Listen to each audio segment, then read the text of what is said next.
The bridge was collapsing.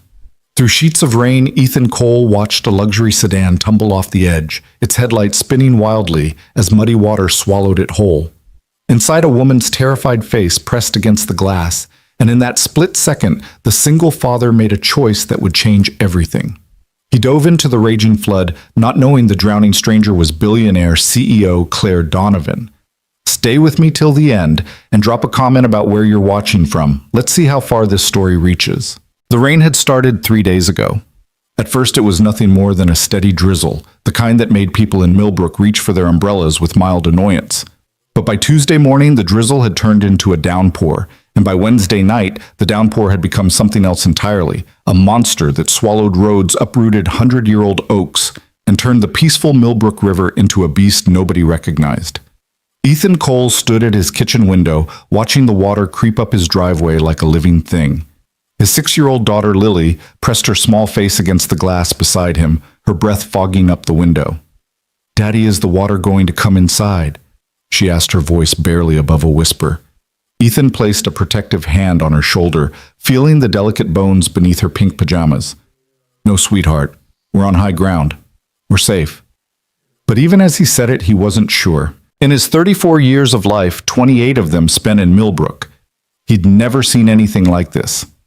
The local news had been broadcasting emergency warnings all day, telling people to evacuate low-lying areas, to stay off the roads, to wait for rescue if they were trapped. The governor had declared a state of emergency.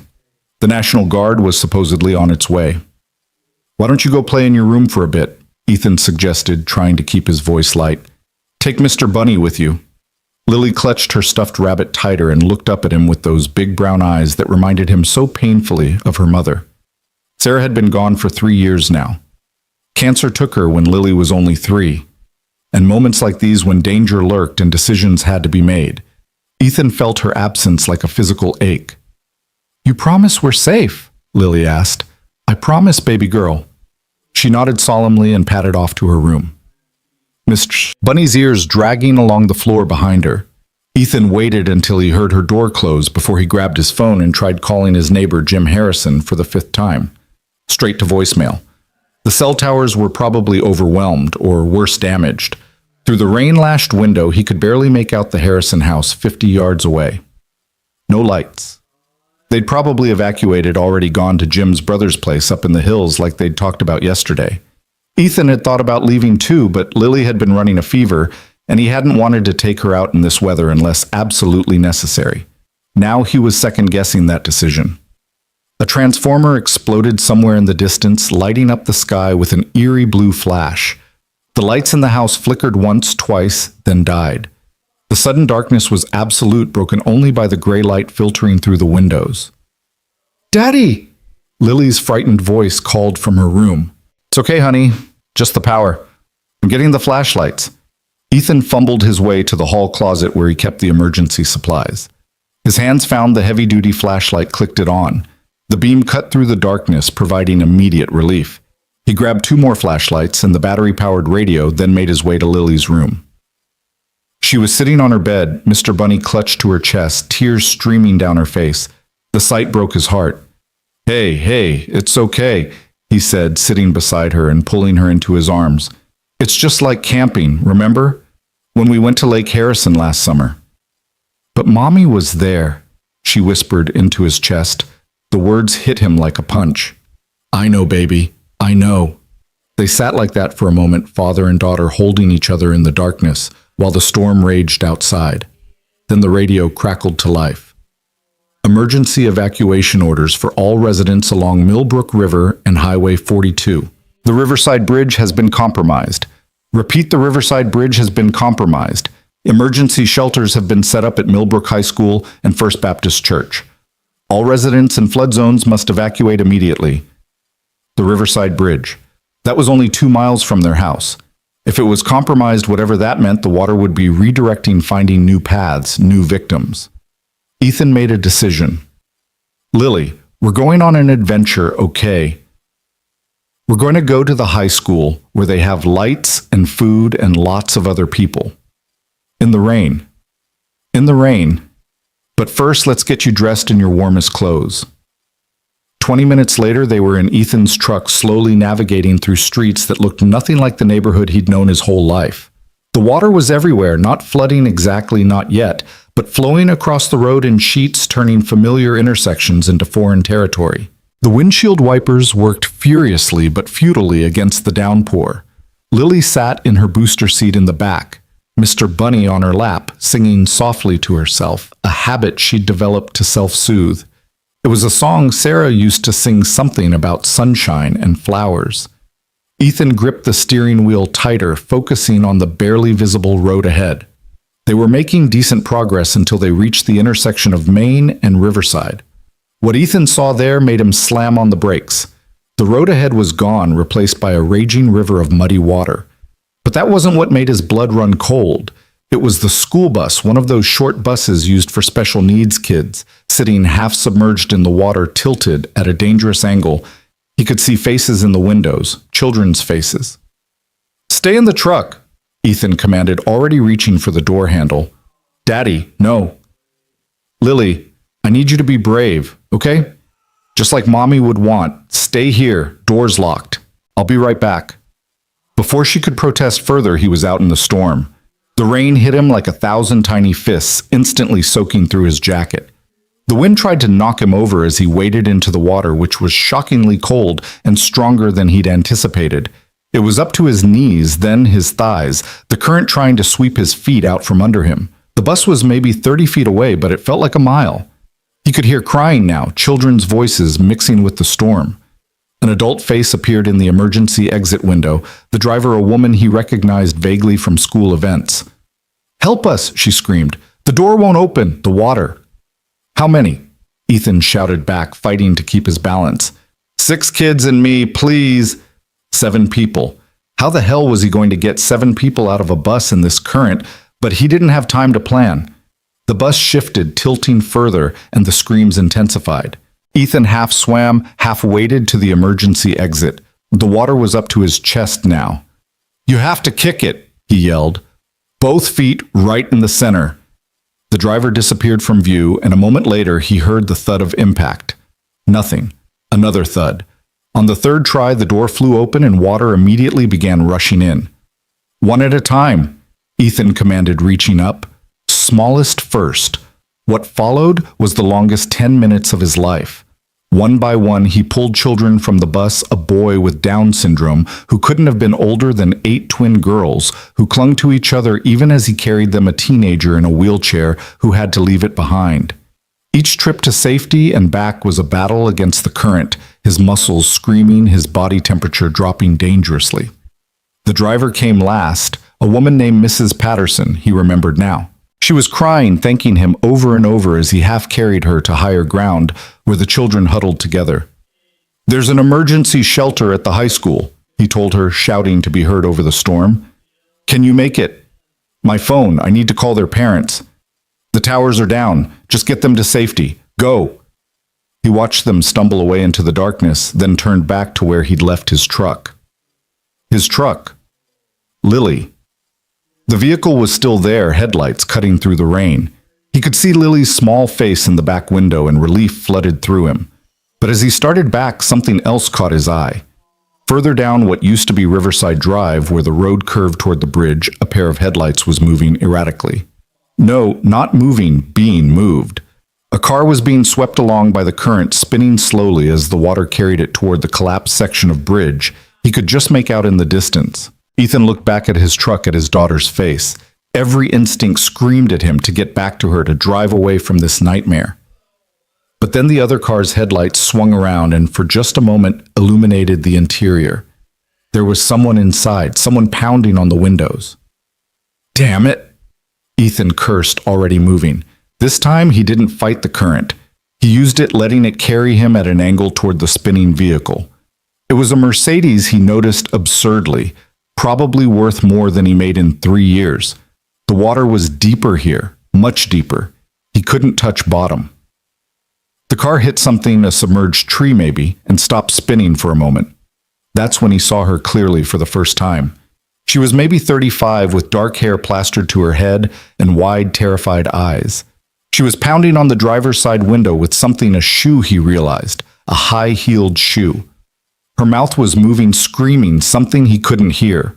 The car lurched free of whatever had stopped it and continued its inexorable drift toward the collapsed bridge, toward certain death. Ethan swam harder than he'd ever swum in his life, fighting the current at an angle using every bit of strength he had left. His fingers finally found the door handle. Locked, of course. The woman saw him and relief flickered across her face for an instant before being replaced by renewed panic. She was pointing down the water inside was rising. The car was sinking. No time for subtlety. Ethan pulled himself up onto the hood, grabbed the windshield wiper for balance, and drove his elbow into the driver's side window. Pain shot up his arm, but the safety glass held. He hit it again, and on the fourth strike it finally gave way, shattering into 1,000 tiny pieces. Water immediately rushed in faster, and the woman screamed. "Give me your hand!" Ethan shouted. She was frozen, staring at the water rising around her waist. "Now!" Something in his voice snapped her out of it. She reached for him and he grabbed her wrists, pulling with everything he had. She was stuck seatbelt, of course. The seatbelt, unbuckle it. Her hands disappeared beneath the water, fumbling. The car was sinking faster now, tilting nose down. They had seconds, maybe less. "I can't," she cried. "It won't." Ethan didn't let her finish. He took a deep breath and dove through the window into the car. The water was shockingly cold and dark. His fingers found the seatbelt, followed it to the buckle. It was jammed, the mechanism probably damaged by the water or the impact. His lungs were already burning. He pulled his pocket knife out, thank God he'd grabbed it from the house, and saw it at the belt. The fabric was tough, designed not to tear, but desperation gave him strength. It finally gave way.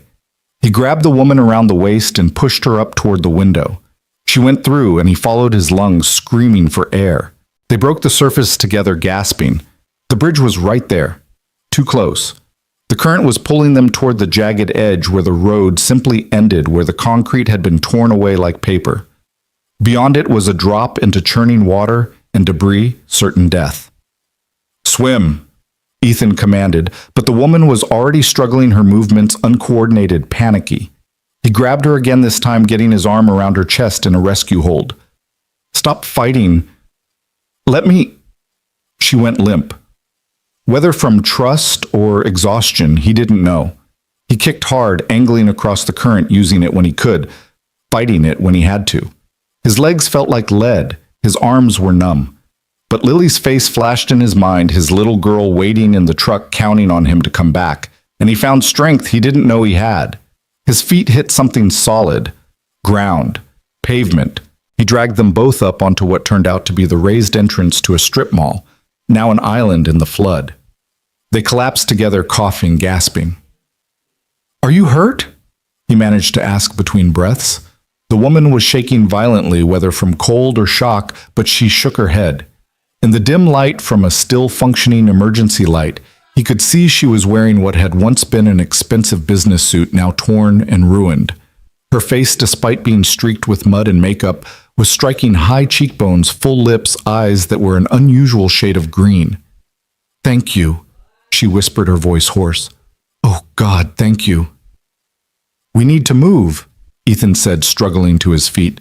"This whole area could go under. Can you walk?" She nodded, trying to stand, but her legs gave out immediately. Without thinking, Ethan scooped her up in his arms. She was lighter than he expected, or maybe adrenaline was still giving him strength. "My truck's back that way. My daughter." "You have a daughter?" Her voice was strange, almost wondering. "Yeah, she's 6. She's waiting for me." The woman was silent as he carried her through the rain, navigating by instinct and memory more than sight. The strip mall connected to higher ground, and from there he could see his truck's headlights like a beacon in the darkness. As they got closer, he could see Lily's face pressed against the window. When she saw him, her whole face lit up, and she was opening the door before he could tell her not to. "Daddy. Daddy, you were gone so long." "I'm okay, baby. I'm okay. Get back in the truck." He set the woman down carefully by the passenger door. She was staring at Lily with an expression he couldn't read. "Is this your daughter?" she asked softly. "Lily, this is—" He realized he didn't even know her name. "Claire?" The woman supplied, managing a weak smile for the child. "My name is Claire." "You're all wet." Lily observed with 6-year-old directness. We both are, Ethan said. Come on, we need to get to the shelter. He helped Claire into the passenger seat, noting how she winced as she moved, probably bruised from being thrown around in the car. Lily climbed back into her booster seat, Mr. Bunny still clutched tightly. Is she okay, Daddy? Lily whispered loudly enough for everyone to hear. She will be, Ethan said, starting the engine. The heater immediately kicked on and Claire made a small sound of relief. The drive to the high school was surreal. Streets he'd driven 1,000 times were unrecognizable. Some were flooded, forcing him to backtrack and find alternate routes. Others were blocked by fallen trees or abandoned vehicles. Claire sat silently beside him, shaking despite the heat blasting from the vents. In the back, Lily had resumed her soft singing. You saved my life, Claire said suddenly, so quietly he almost didn't hear her over the rain. Anyone would have... No, her voice was firm despite her chattering teeth. They wouldn't have. You risked everything. You have a daughter to think about, and you still... She trailed off, looking out at the darkness. I couldn't just leave you. Most people could. Something in her tone made him glance at her. She was crying silently, tears mixing with the rain still dripping from her hair. Hey, he said gently. You're okay now. We're all okay. She nodded, but didn't stop crying. The high school appeared out of the darkness like a ship in a storm, every window blazing with emergency lighting. The parking lot was chaos, cars everywhere, people running through the rain, National Guard vehicles trying to maintain order. Ethan found a spot and turned to Claire. We should get you to the medical station. You might be in shock. No hospitals, she said quickly, almost panicky. Please, no hospitals. He frowned. You could be hurt. I'm fine. I can't go to a hospital. Please. There was real fear in her voice, and not the kind that came from nearly drowning. Ethan studied her for a moment, then nodded slowly. Okay, no hospitals, but at least let the medics at the shelter look at you. Relief washed over her face. Thank you. They made a strange procession entering the shelter, Ethan carrying Lily on one arm and supporting Claire with the other. The gymnasium had been transformed into an emergency shelter with cots arranged in rows and tables set up with food and supplies. The noise was overwhelming after the isolation of the storm. Crying children, worried voices, volunteers shouting instructions. A Red Cross volunteer immediately approached them. Are you injured? We have a medical station. Just cold and wet, Ethan said, feeling Claire tense beside him. We need blankets and dry clothes if you have them. The volunteer, a middle-aged woman with kind eyes, took in their sodden appearance and nodded. Follow me. She led them to a corner where boxes of donated clothes were being sorted. These might not fit perfectly, but they're dry. There are changing areas set up in the locker rooms. Do you need help with the little one? We're okay, thank you, Ethan said. The volunteer handed them blankets and moved on to the next group of refugees. Claire stood there looking lost despite the blanket wrapped around her shoulders. Daddy, I'm cold, Lily said, and Ethan realized he'd been standing there paralyzed by the enormity of what had just happened. Right. Let's get changed, sweetheart. He turned to Claire. Will you be okay? She nodded, still looking dazed. Yes. Thank you. Again. In the men's locker room, Ethan quickly changed Lily into dry clothes, a boy's sweatshirt that was too big, and sweatpants that had to be rolled up 3 times. She looked tiny and vulnerable, and he hugged her tightly. Were you scared when I was gone? He asked. A little, she admitted. But I knew you'd come back. You always come back. The simple faith in her voice made his throat tight. He changed his own clothes quickly, jeans that were too short, and a flannel shirt that was too wide, but they were blessedly dry. When they emerged, Claire was already there, transformed. Someone had given her jeans and an oversized university sweatshirt. Her hair was still damp, but pulled back in a ponytail. Without the makeup and expensive clothes, she looked younger, more vulnerable. She also looked familiar somehow, though Ethan couldn't place why. The volunteer said they're serving soup, she said, gesturing toward the far end of the gym. Are you hungry? This last was directed at Lily, who nodded shyly. They found seats at one of the long tables that had been set up. The soup was simple chicken noodle from enormous pots, but it was hot and filling. Lily ate quietly. exhaustion finally catching up with her. Her eyelids were drooping by the time she finished. "There are cots over there," Claire said, noticing. "She should rest." They found 3 cots together in a relatively quiet corner. Lily was asleep almost before her head hit the thin pillow Mr. Bunny tucked under her chin. Ethan sat on the cot beside her, suddenly aware of how exhausted he was. Every muscle ached. His elbow, where he'd smashed the window, was swollen and purple. Claire sat on the 3rd cot, watching him. "Can I ask you something?" "Sure." "Why did you do it?" "Really?" "You had your daughter to think about. You didn't know me. I was just some stranger in a car." Ethan was quiet for a moment, considering. "My wife died 3 years ago," he said finally. "Cancer. She was 31. Claire's eyes widened slightly, but she didn't interrupt. "The last thing she said to me, the very last thing, was teach her to be brave. She meant Lily, of course, but..." He paused, struggling to articulate something he'd never put into words. "How can I teach her to be brave if I'm not? How can I tell her to do the right thing if I don't? I saw you in that car and I thought, what if it was Sarah? What if it was Lily someday and everyone just drove past because it was too dangerous?" Claire was crying again silently.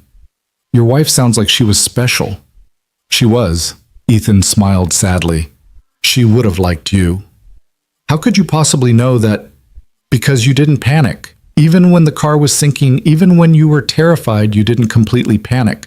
Sarah always said you could tell everything about a person by how they handled crisis." Claire laughed, but it was bitter. "I don't think she would have liked me if she knew."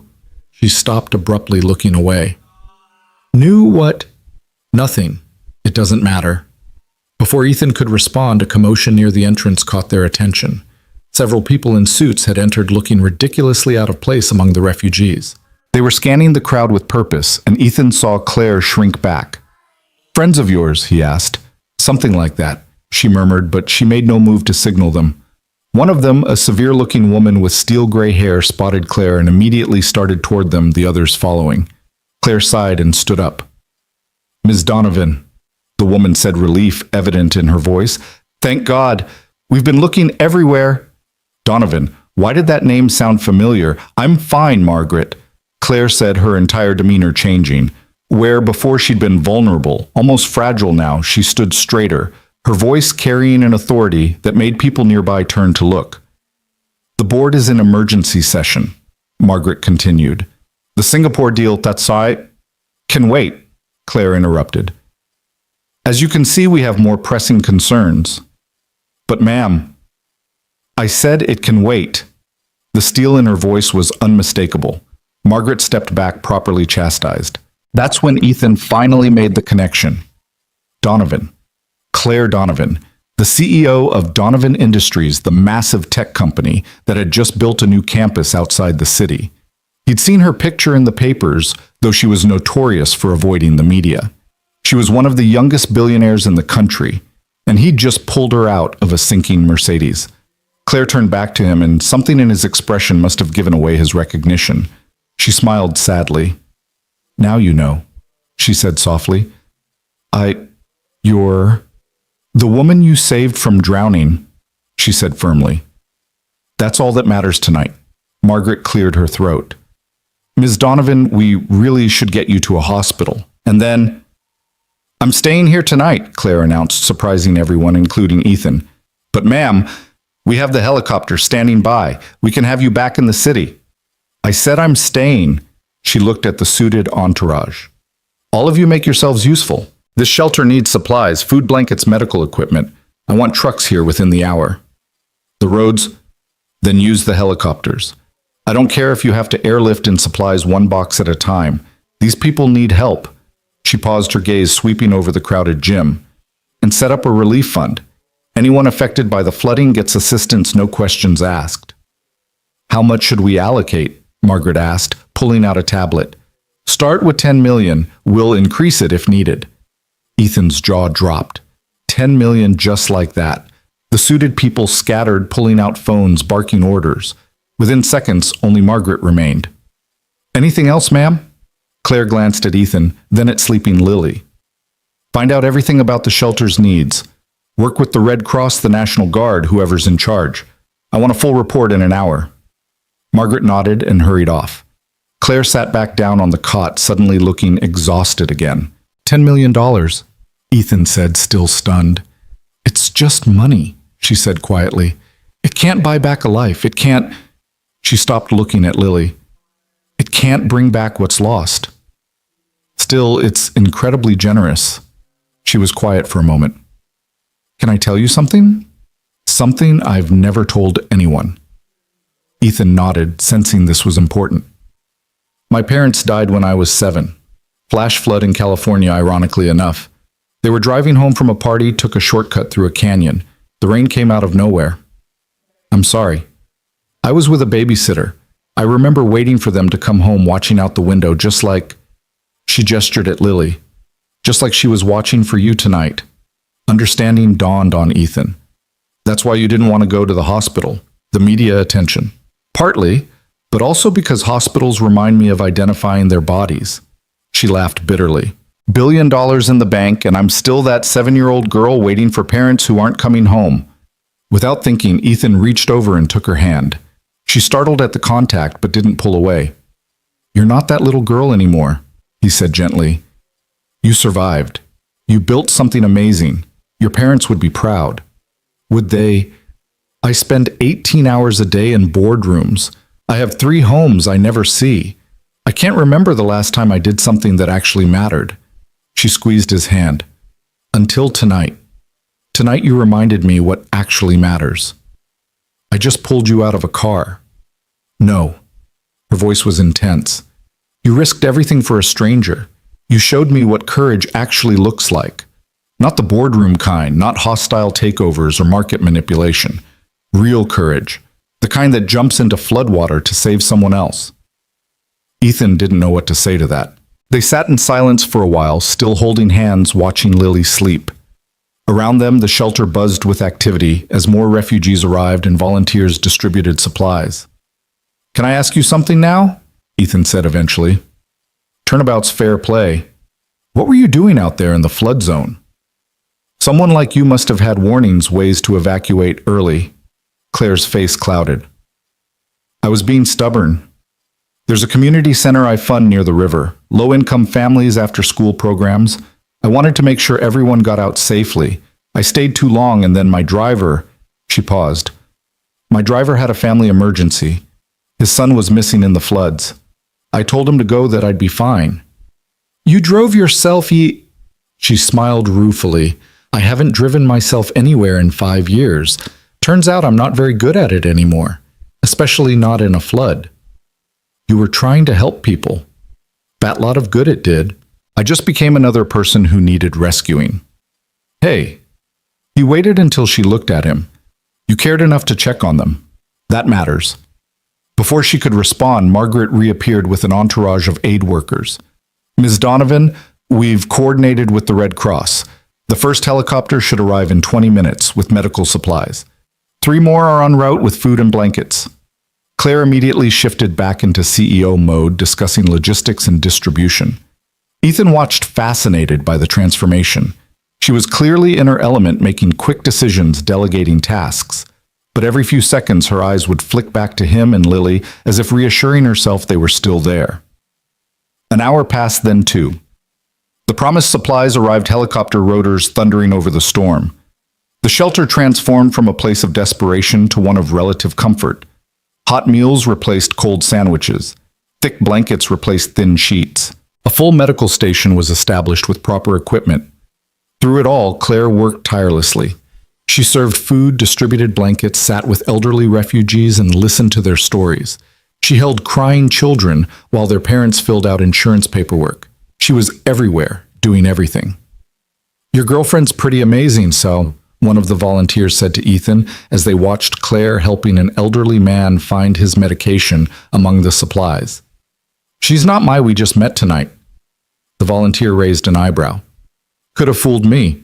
The way she keeps looking at you and your daughter." Ethan followed Claire's gaze and found her watching them again. When their eyes met, she smiled a real smile, not the polished one he'd seen her give to the reporters who'd started showing up.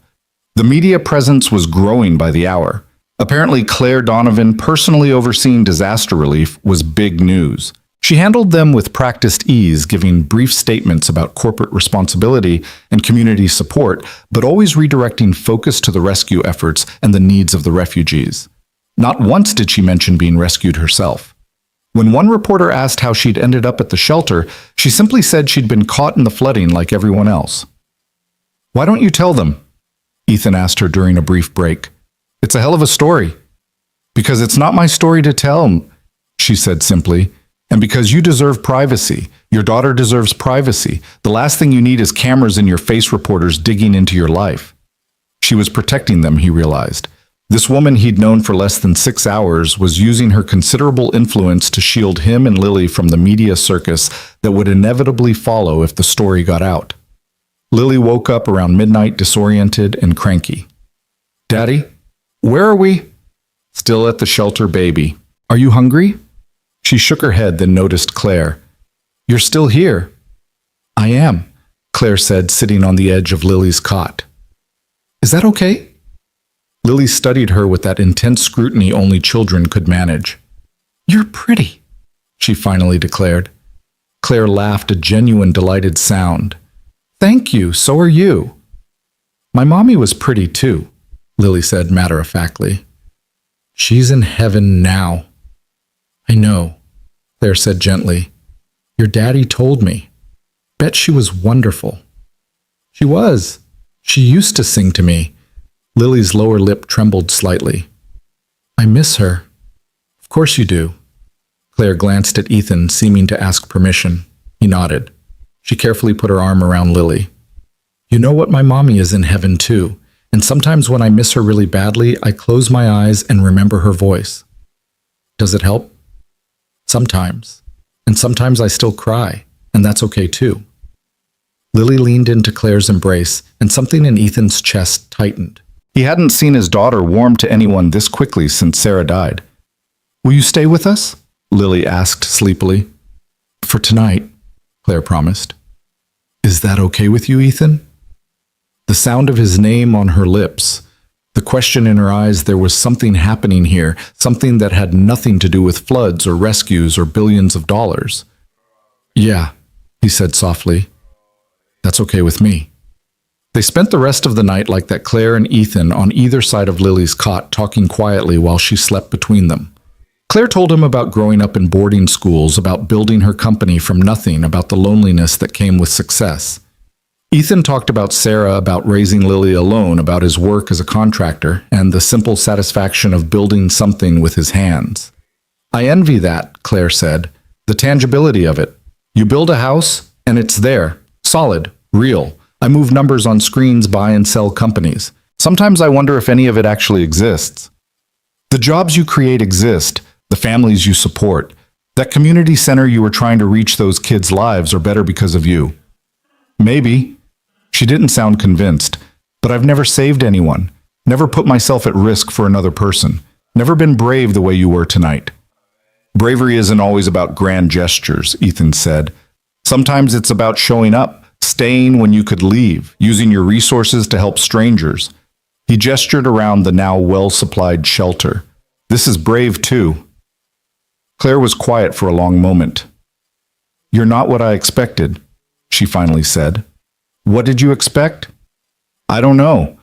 After you saved me, I thought, I've had people try to impress me my whole adult life. Men who see dollar signs when they look at me. But you didn't even recognize me at first, did you?" "No," he admitted. "You were just someone who needed help. And now that you know, you're still someone who needs help." At her surprised look, he continued, "Different kind of help, maybe. But everyone needs something." "What do you need?" The question hung in the air between them, loaded with possibility. Ethan looked at his sleeping daughter, then back at Claire. "I need to know my daughter will grow up in a world where people still help each other, where strangers jump into floods for other strangers, where billionaire CEOs sit on uncomfortable cots all night just to keep a little girl company." Claire's eyes shimmered with unshed tears. "And what does she need?" Ethan followed her gaze to Lily, who had at some point grabbed Claire's hand in her sleep, holding it the same way she held Mr. Bunny. "Maybe," he said carefully. She needs to see that it's okay to let new people in. That loving someone who's gone doesn't mean you can't care about someone who's here. The weight of his words settled between them. Claire squeezed Lily's hand gently. That sounds like good advice for everyone, she whispered. Dawn came slowly, gray light filtering through the high windows of the gym. The storm had finally passed, leaving an eerie quiet in its wake. Refugees began stirring, volunteers started preparing breakfast, and the real work of dealing with the aftermath would begin. Margaret appeared looking haggard but determined. Ms. Donovan, the helicopter is ready when you are. The board meeting has been rescheduled for noon. Claire looked at Ethan and Lily, clearly torn. Go, Ethan said, though something in him rebelled at the thought. You have responsibilities. I do. She stood slowly, reluctantly releasing Lily's hand. But Ethan, this isn't goodbye. No. She pulled out a business card, then laughed at herself. God, that's so formal. Instead, she grabbed a marker from a nearby table and wrote on his hand not a number, but an address. This is my actual home. Not the penthouse the magazines show, but the place I really live. It's just outside the city. Claire, don't overthink it, she interrupted. Just, when things settle down, when you and Lily are ready, come visit, please. Before he could respond, she leaned down and kissed Lily's forehead. Then, after a moment's hesitation, pressed her lips to Ethan's cheek. Thank you, she whispered against his skin, for reminding me who I want to be.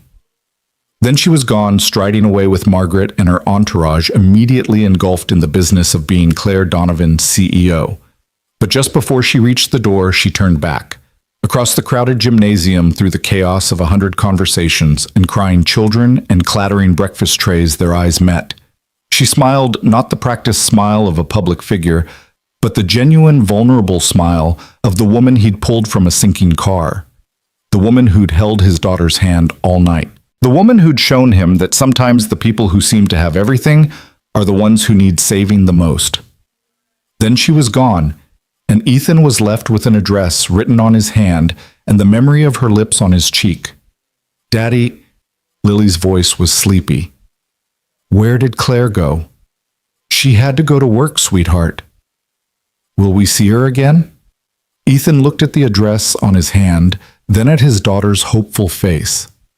Outside, the sun was finally breaking through the clouds, painting the flood-damaged world in shades of gold and possibility. Yeah, baby, he said, pulling her into his arms. I think we will. The shelter continued to buzz with activity around them.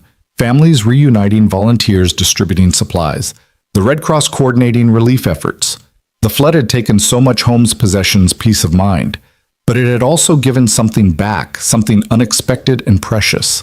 In saving Claire Donovan from the flood, Ethan had discovered something he hadn't even known. He'd lost the capacity to hope for something beyond mere survival. The possibility that life after loss could be more than just going through the motions for his daughter's sake.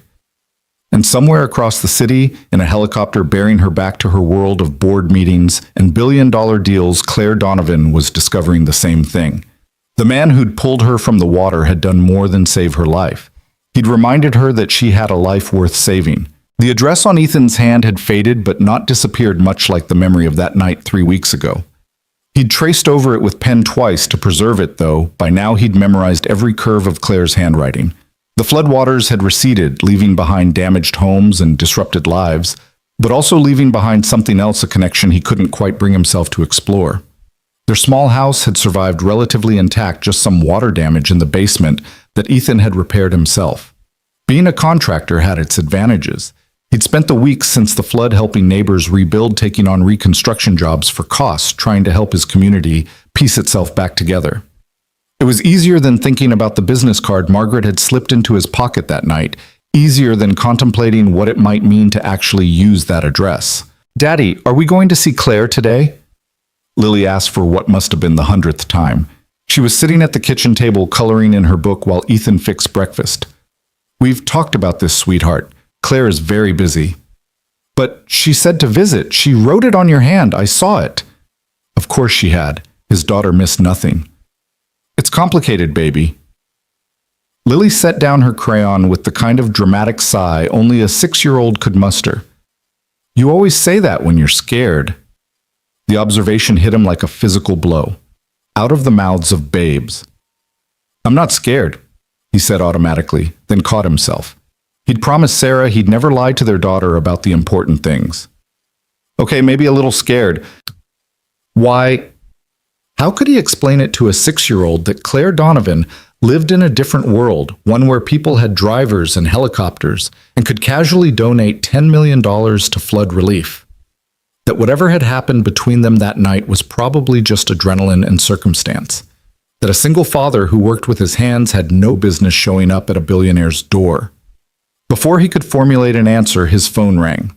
The number was unknown. Ethan Cole. He answered, expecting a client or insurance adjuster. Mr. Cole, this is Margaret Davies, Miss Donovan's assistant.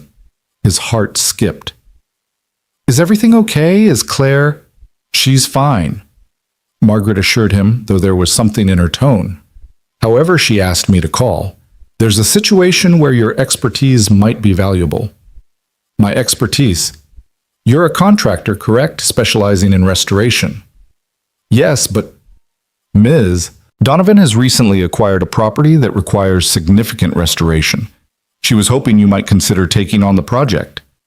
Ethan frowned. This felt wrong somehow, like a pretense. Ms. Davies, if Claire wants to see me, she doesn't need to invent Mr. Cole. Margaret interrupted, her voice softer now. The property is real. The need for restoration is real. But you're right that this is also something else. She hasn't been the same since that night. She works 18-hour days, she's closed 3 major deals, and she's overseen the entire flood relief operation, but she's not the same. What do you mean? There was a pause. She smiles differently. Genuinely, I mean. She started a program for underprivileged children to learn coding. She's been visiting the flood victims personally, not just writing checks, and she keeps a photo on her desk that wasn't there before. A photo. From the shelter that night. Some volunteer took it, Miss. Donovan sitting with your daughter, both of them asleep. Your daughter is holding her hand. Ethan's throat tightened. He remembered waking to find them like that, Claire having finally dozed off just before dawn, Lily's small hand wrapped around hers. She won't call you herself, Margaret continued. She says if you wanted to see her, you would have used the address she gave you. But I've worked for her for 8 years, Mr. Cole, and I've never seen her like this, so I'm calling. This property is 40 minutes from your house. It's an old estate abandoned for years. She bought it specifically because... Margaret stopped. Well, perhaps she should tell you that part herself. Will you come? Ethan looked at Lily, who was watching him with those big brown eyes that saw too much. Today, if possible, this afternoon. You can bring your daughter. There's plenty of space for her to play safely. After getting the details and hanging up, Ethan stood there for a moment processing. Lily had abandoned all pretense of coloring. We're going to see Claire, she stated, not a question. How did you look the same way you did when you pulled her out of the water, like you're about to do something brave. 3 hours later, Ethan turned his truck onto a winding private road, Lily bouncing with excitement in her booster seat. The property was stunning, even in its neglect. Rolling hills, ancient oaks, and then appearing around a bend, the house itself. It must have been magnificent once. Victorian era. 3 stories, wraparound porches, intricate gingerbread trim now weathered and broken. The grounds were overgrown fountains crumbling a greenhouse with half its panes shattered. It looked like something from a fairy tale that had been forgotten by time. Claire was standing on the front steps. No entourage. No. Margaret. Just her in jeans and a simple sweater, her hair pulled back. She looked younger than she had that night at the shelter, but also somehow more uncertain. You came, she said as they got out of the truck, and there was such relief in her voice that Ethan's last doubts evaporated. Claire. Lily ran to her without hesitation, and Claire caught her, lifting her into a hug that was both natural and surprising. Hello, sweetheart, I've missed you. Daddy was scared to come, Lily announced, because 6-year-olds had no filter. Lily. Claire laughed, setting Lily down but keeping hold of her hand. That's okay. I was scared you wouldn't come. She looked at Ethan, then really looked at him, and he felt that same electric connection from the shelter. Whatever this was, it hadn't been just adrenaline. Thank you for coming, she said softly. I know the pretense was thin. Margaret said you need restoration work. I do. She turned to look at the house, but not just for the building. Before Ethan could ask what she meant, she was leading them up the steps, Lily chattering about everything from her new teacher to the frog she'd found in their backyard. Claire listened with genuine interest, asking questions, remembering details from their night at the shelter. The interior of the house was both worse and better than the exterior. Water damage, certainly. Broken windows, crumbling plaster, a partially collapsed ceiling in what must have been the ballroom. But the bones were incredible hand-carved banisters, original hardwood floors, stained glass windows that painted rainbow patterns on the walls. It was built in 1892, Claire explained as they walked through. A railroad baron's summer estate. It's been empty for 20 years. Why did you buy it? Ethan asked, running his hand along a dusty mantelpiece already cataloging what would need to be done. Claire was quiet for a moment, watching Lily explore a window seat. The night after the flood, I went back to my penthouse. 32nd floor, floor-to-ceiling windows, perfect view of the city, and I stood there looking out at all those lights and felt like I was drowning again. All that space, all that luxury, and I was completely alone. She moved to a window looking out at the overgrown gardens. Then I remembered what you said about building things with your hands, about creating something solid and real, and I thought, what if I had a project? Something that mattered, something that could become what? She turned to him. A home. A real home. Not an investment or a status symbol, but a place where... She paused, vulnerable in a way that made his chest tight. A place where a little girl could have a birthday party, where friends could gather for dinner, where someone could build a life instead of just a career. Claire, I know what you're thinking. Poor little rich girl buying a mansion to fill the void. But it's not about the house, Ethan. It's about what I want to fill it with. And what's that? She looked at Lily, who had found a dusty chandelier crystal and was holding it up to the light rainbows dancing across her face. Life. Real life. The kind where people matter more than stock prices. Where bedtime stories are more important than board meetings. Where someone notices if you don't come home. The raw honesty in her voice undid him. This wasn't the CEO who commanded boardrooms and moved markets. This was the woman who'd held his daughter's hand all night, who'd lost her parents at 7, who'd spent her life building walls of success around a heart that had never fully healed. It's a big project, he said, keeping his voice professional, even as his pulse quickened. 6 months minimum, probably closer to a year. I'm not in a hurry. It won't be cheap. I'm not worried about the money. And you'd want to be involved. Most clients prefer to stay away during construction. I want to be here for all of it. I want to learn. She moved closer to him. I want to understand what it's like to build something with purpose, not just profit. Daddy, look, Lily called from the next room. There's a library with a ladder that slides. They followed her voice to find her in what was indeed a library 2 stories tall with built-in shelves and an old rolling ladder that miraculously still worked. Lily was enchanted. We could put so many books here, she breathed, like Beauty and the Beast. You like books? Claire asked. Mommy used to read to me every night. Daddy does now, but he does the voices wrong. I do not, Ethan protested, but he was smiling. You do. The dragon sounds like a frog. Claire laughed, and the sound echoed in the empty room, bringing it to life in a way that had nothing to do with restoration. They spent the next 2 hours going through the house, Ethan taking notes, mentally cataloging the work needed, while Claire asked questions about everything: load-bearing walls, historical preservation, modern updates versus maintaining character. Lily appointed herself assistant explorer, finding hidden doors, servant stairs, and a dumbwaiter that delighted her beyond measure. The kitchen will need complete updating, Ethan said, surveying the antiquated space. We can maintain the period aesthetic, but with modern appliances. Claire asked, and there was something hopeful in the single word. If you're hiring me for the job. I'm hiring you for more than that, she said quietly, then seemed to catch herself. I mean, if you're interested, I know you have other clients, other obligations. Claire. He stopped her nervous rambling. I'm interested. The relief on her face was almost painful to see. How lonely had she been? He wondered that the simple acceptance of a job offer could mean so much. They ended up in what must have been the nursery-faded wallpaper with tiny roses still clinging to the walls. Lily had run outside to explore the gardens visible through the window. Claire stood in the center of the room, arms wrapped around herself. My mother was pregnant when she died, she said suddenly. I was going to have a little brother. They were coming home from the doctor's appointment where they found out it was a boy. Ethan moved closer but didn't touch her, sensing she needed space to share this. I've never told anyone that, not even my therapist. Funny how it's easier to tell someone who's seen you at your worst. You weren't at your worst that night. You were terrified, but you were brave. I wasn't brave. I was frozen.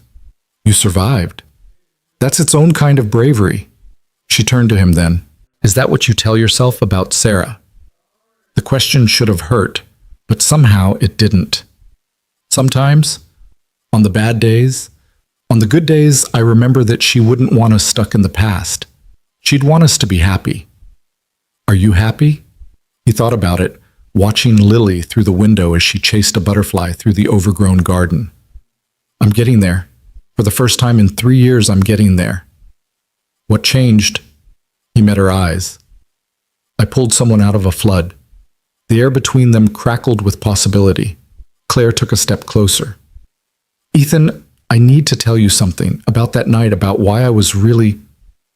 Daddy, Claire. Come see... Lily's voice carried from outside, urgent with excitement. They found her in what had once been a formal garden, now a wilderness of roses gone wild. She was standing by a small pond, pointing excitedly. There are fish, big orange ones. Indeed, koi were swimming in the murky water, survivors of decades of neglect. They must be descendants of the original stock, Claire marveled. How did they survive all these years? Life finds a way, Ethan said. It's stronger than we think. Claire knelt beside Lily at the pond's edge. We'll have to clean it up for them, make it beautiful again. Can I help? Lily asked eagerly. I'm counting on it. I don't know anything about fish. As they watched the koi surface and dive, Ethan made a decision. We'll take the job. The restoration. Claire looked up at him, and the smile that spread across her face was like sunrise. All of it, she asked, and he knew she wasn't just talking about the house. All of it, son? He confirmed. They worked out the basic terms while Lily fed the koi bits of crackers from Claire's purse. Ethan would start the following week bringing in his crew for the major structural work, but handling much of the detail work himself. Claire would be on site as much as her schedule allowed, learning the trade, getting her hands dirty. I want to understand it, she said. The process. The transformation. I've spent so many years destroying things, companies, competitors, obstacles. I want to know what it's like to create. As they prepared to leave, Lily had fallen asleep in the truck, exhausted from exploration. Claire stood by Ethan's window, reluctant to say goodbye. There's something else, she said. The Singapore deal Margaret mentioned that night. It fell through because I walked away. The terms would have destroyed 3 smaller companies, put hundreds out of work. The board was furious, but I kept thinking about what you said about teaching Lily to be brave, to do the right thing. That must have cost you. 60 million in projected profits. She laughed at his expression. But I've slept better these past 3 weeks than I have in years. No sleeping pills, no anxiety medication. Just peace. I'm glad. It's because of you and Lily. That night changed everything. For me too, he admitted. She reached through the window and touched his hand just briefly. I'll see you Monday. We'll be here. As he drove away, watching Claire get smaller in his rearview mirror, standing alone in front of that enormous broken house, Ethan thought about second chances, about how sometimes disaster brought unexpected gifts, about how saving someone else could end up saving yourself. Is Claire going to be our friend now? Lily asked sleepily from the back seat. Yeah, baby, I think she is. Good. She needs friends. She looks lonely. Out of the mouths of babes, indeed. Monday came quickly. Ethan arrived early with his crew, Tom and Marcus, who'd worked with him for years. and knew to keep their mouths shut about the client's identity. Claire was already there wearing work clothes that still had the tags on them, brand new boots that would be scuffed by day's end. "Reporting for duty, essay," she said with a self-deprecating smile. "Though I should warn you, I've never held a hammer in my life." "Everyone starts somewhere," Ethan said, handing her a pair of work gloves. "We're starting with demolition today, taking out the damaged plaster in the main hall." She proved to be a quick learner and a hard worker, not afraid to get dirty, not complaining when the work was tedious or difficult. She asked intelligent questions, threw herself into every task, and by lunch had charmed Tom and Marcus completely. "She's not what I expected," Marcus said quietly to Ethan while Claire was getting water. "You know, for a billionaire." "She's full of surprises," Ethan agreed. The days fell into a rhythm. Claire would arrive early sometimes, with expensive coffee for everyone, sometimes with Lily in tow on weekends. She learned to read blueprints to understand the difference between load-bearing and cosmetic, to use power tools with increasing confidence. But more than that, she began to open up. During breaks, she'd tell stories about her childhood, about building her company, about the loneliness of success. In return, Ethan shared memories of Sarah, of building their life together, of learning to navigate single parenthood. "She would have liked this," he said one afternoon, gesturing at the slowly transforming house. Sarah loved restoration projects, said they were metaphors for life, taking something broken and making it beautiful again. "She sounds wise." She was. She saw the best in everything, everyone. Even at the end when the pain was... He paused, swallowing hard. She kept saying it had been worth it. Every moment. Claire was quiet for a moment, then said, "I used to think my parents' death was meaningless, random, cruel, but lately I wonder if maybe it led me to something, to this moment, to understanding what really matters." "And what's that?" She looked at him, covered in plaster dust, sweaty and tired and more beautiful than any magazine cover CEO had a right to be. "Connection, purpose, love." The last word was barely a whisper. Before Ethan could respond, Tom called out that they'd found something in the walls, old photographs perfectly preserved of the original family who'd lived there. They spent the rest of the afternoon carefully extracting them, Claire handling each one like a treasure. "We should frame these," she said. "Put them back up when we're done. Honor the history." Most people want to make a place their own, erase the past. The past is part of what makes it beautiful, the stories, the lives lived here. We're not erasing them, we're adding to them. Week by week, the house transformed. The roof was repaired, windows replaced, plumbing and electrical updated. But more than the physical changes, something else was being built. Ethan found himself looking forward to seeing Claire each day, to their conversations during breaks, to the way she lit up when she mastered a new skill. Lily had taken to calling the estate Claire's Castle and spent every weekend there exploring, helping where she could, or just sitting with Claire while she worked, chattering about school and friends and her latest interests. One Saturday, about 2 months into the project, Ethan couldn't find either of them. He finally discovered them in the library, Claire reading to Lily from a book they'd found in a box, an old edition of fairy tales. And the prince realized that the princess had saved him just as much as he'd saved her. Claire read, her voice soft. "Like you and Daddy," Lily said matter-of-factly. Claire's eyes met Ethan's over Lily's head. "Maybe a little," she agreed. That night, after Lily had fallen asleep on the couch, they'd moved into the library. Claire and Ethan sat on the front porch sharing a bottle of wine she'd brought. "Margaret says I'm different," she said, apropos of nothing. "Are you?" "Completely. I've restructured the company priorities. We're focusing on sustainable development now, ethical acquisitions. The board thinks I've lost my mind." "Have you?" She laughed. "Maybe. Or maybe I've found it." She turned to him. "I've been thinking about what you said that first day, about filling this house with life. Yeah. I want to have a Christmas party here, for all the families affected by the flood, for the workers who've helped rebuild, for..." She paused, gathering courage. "For you and Lily. That's 3 months away. We might not be done by then. Then we'll have it anyway, perfect or not." She took a breath. "I'm tired of waiting for perfect, Ethan. I've been waiting for perfect my whole life, and all it's brought me is loneliness." The vulnerability in her voice, the way she was looking at him. Ethan set down his wine glass and turned to face her fully. Claire, I know this is complicated. I know our worlds don't exactly align. I know you're still grieving Sarah, and I would never want to... He stopped her with a gentle hand on hers. Sarah's been gone 3 years. I'll always love her, always miss her, but she wouldn't want me to stop living.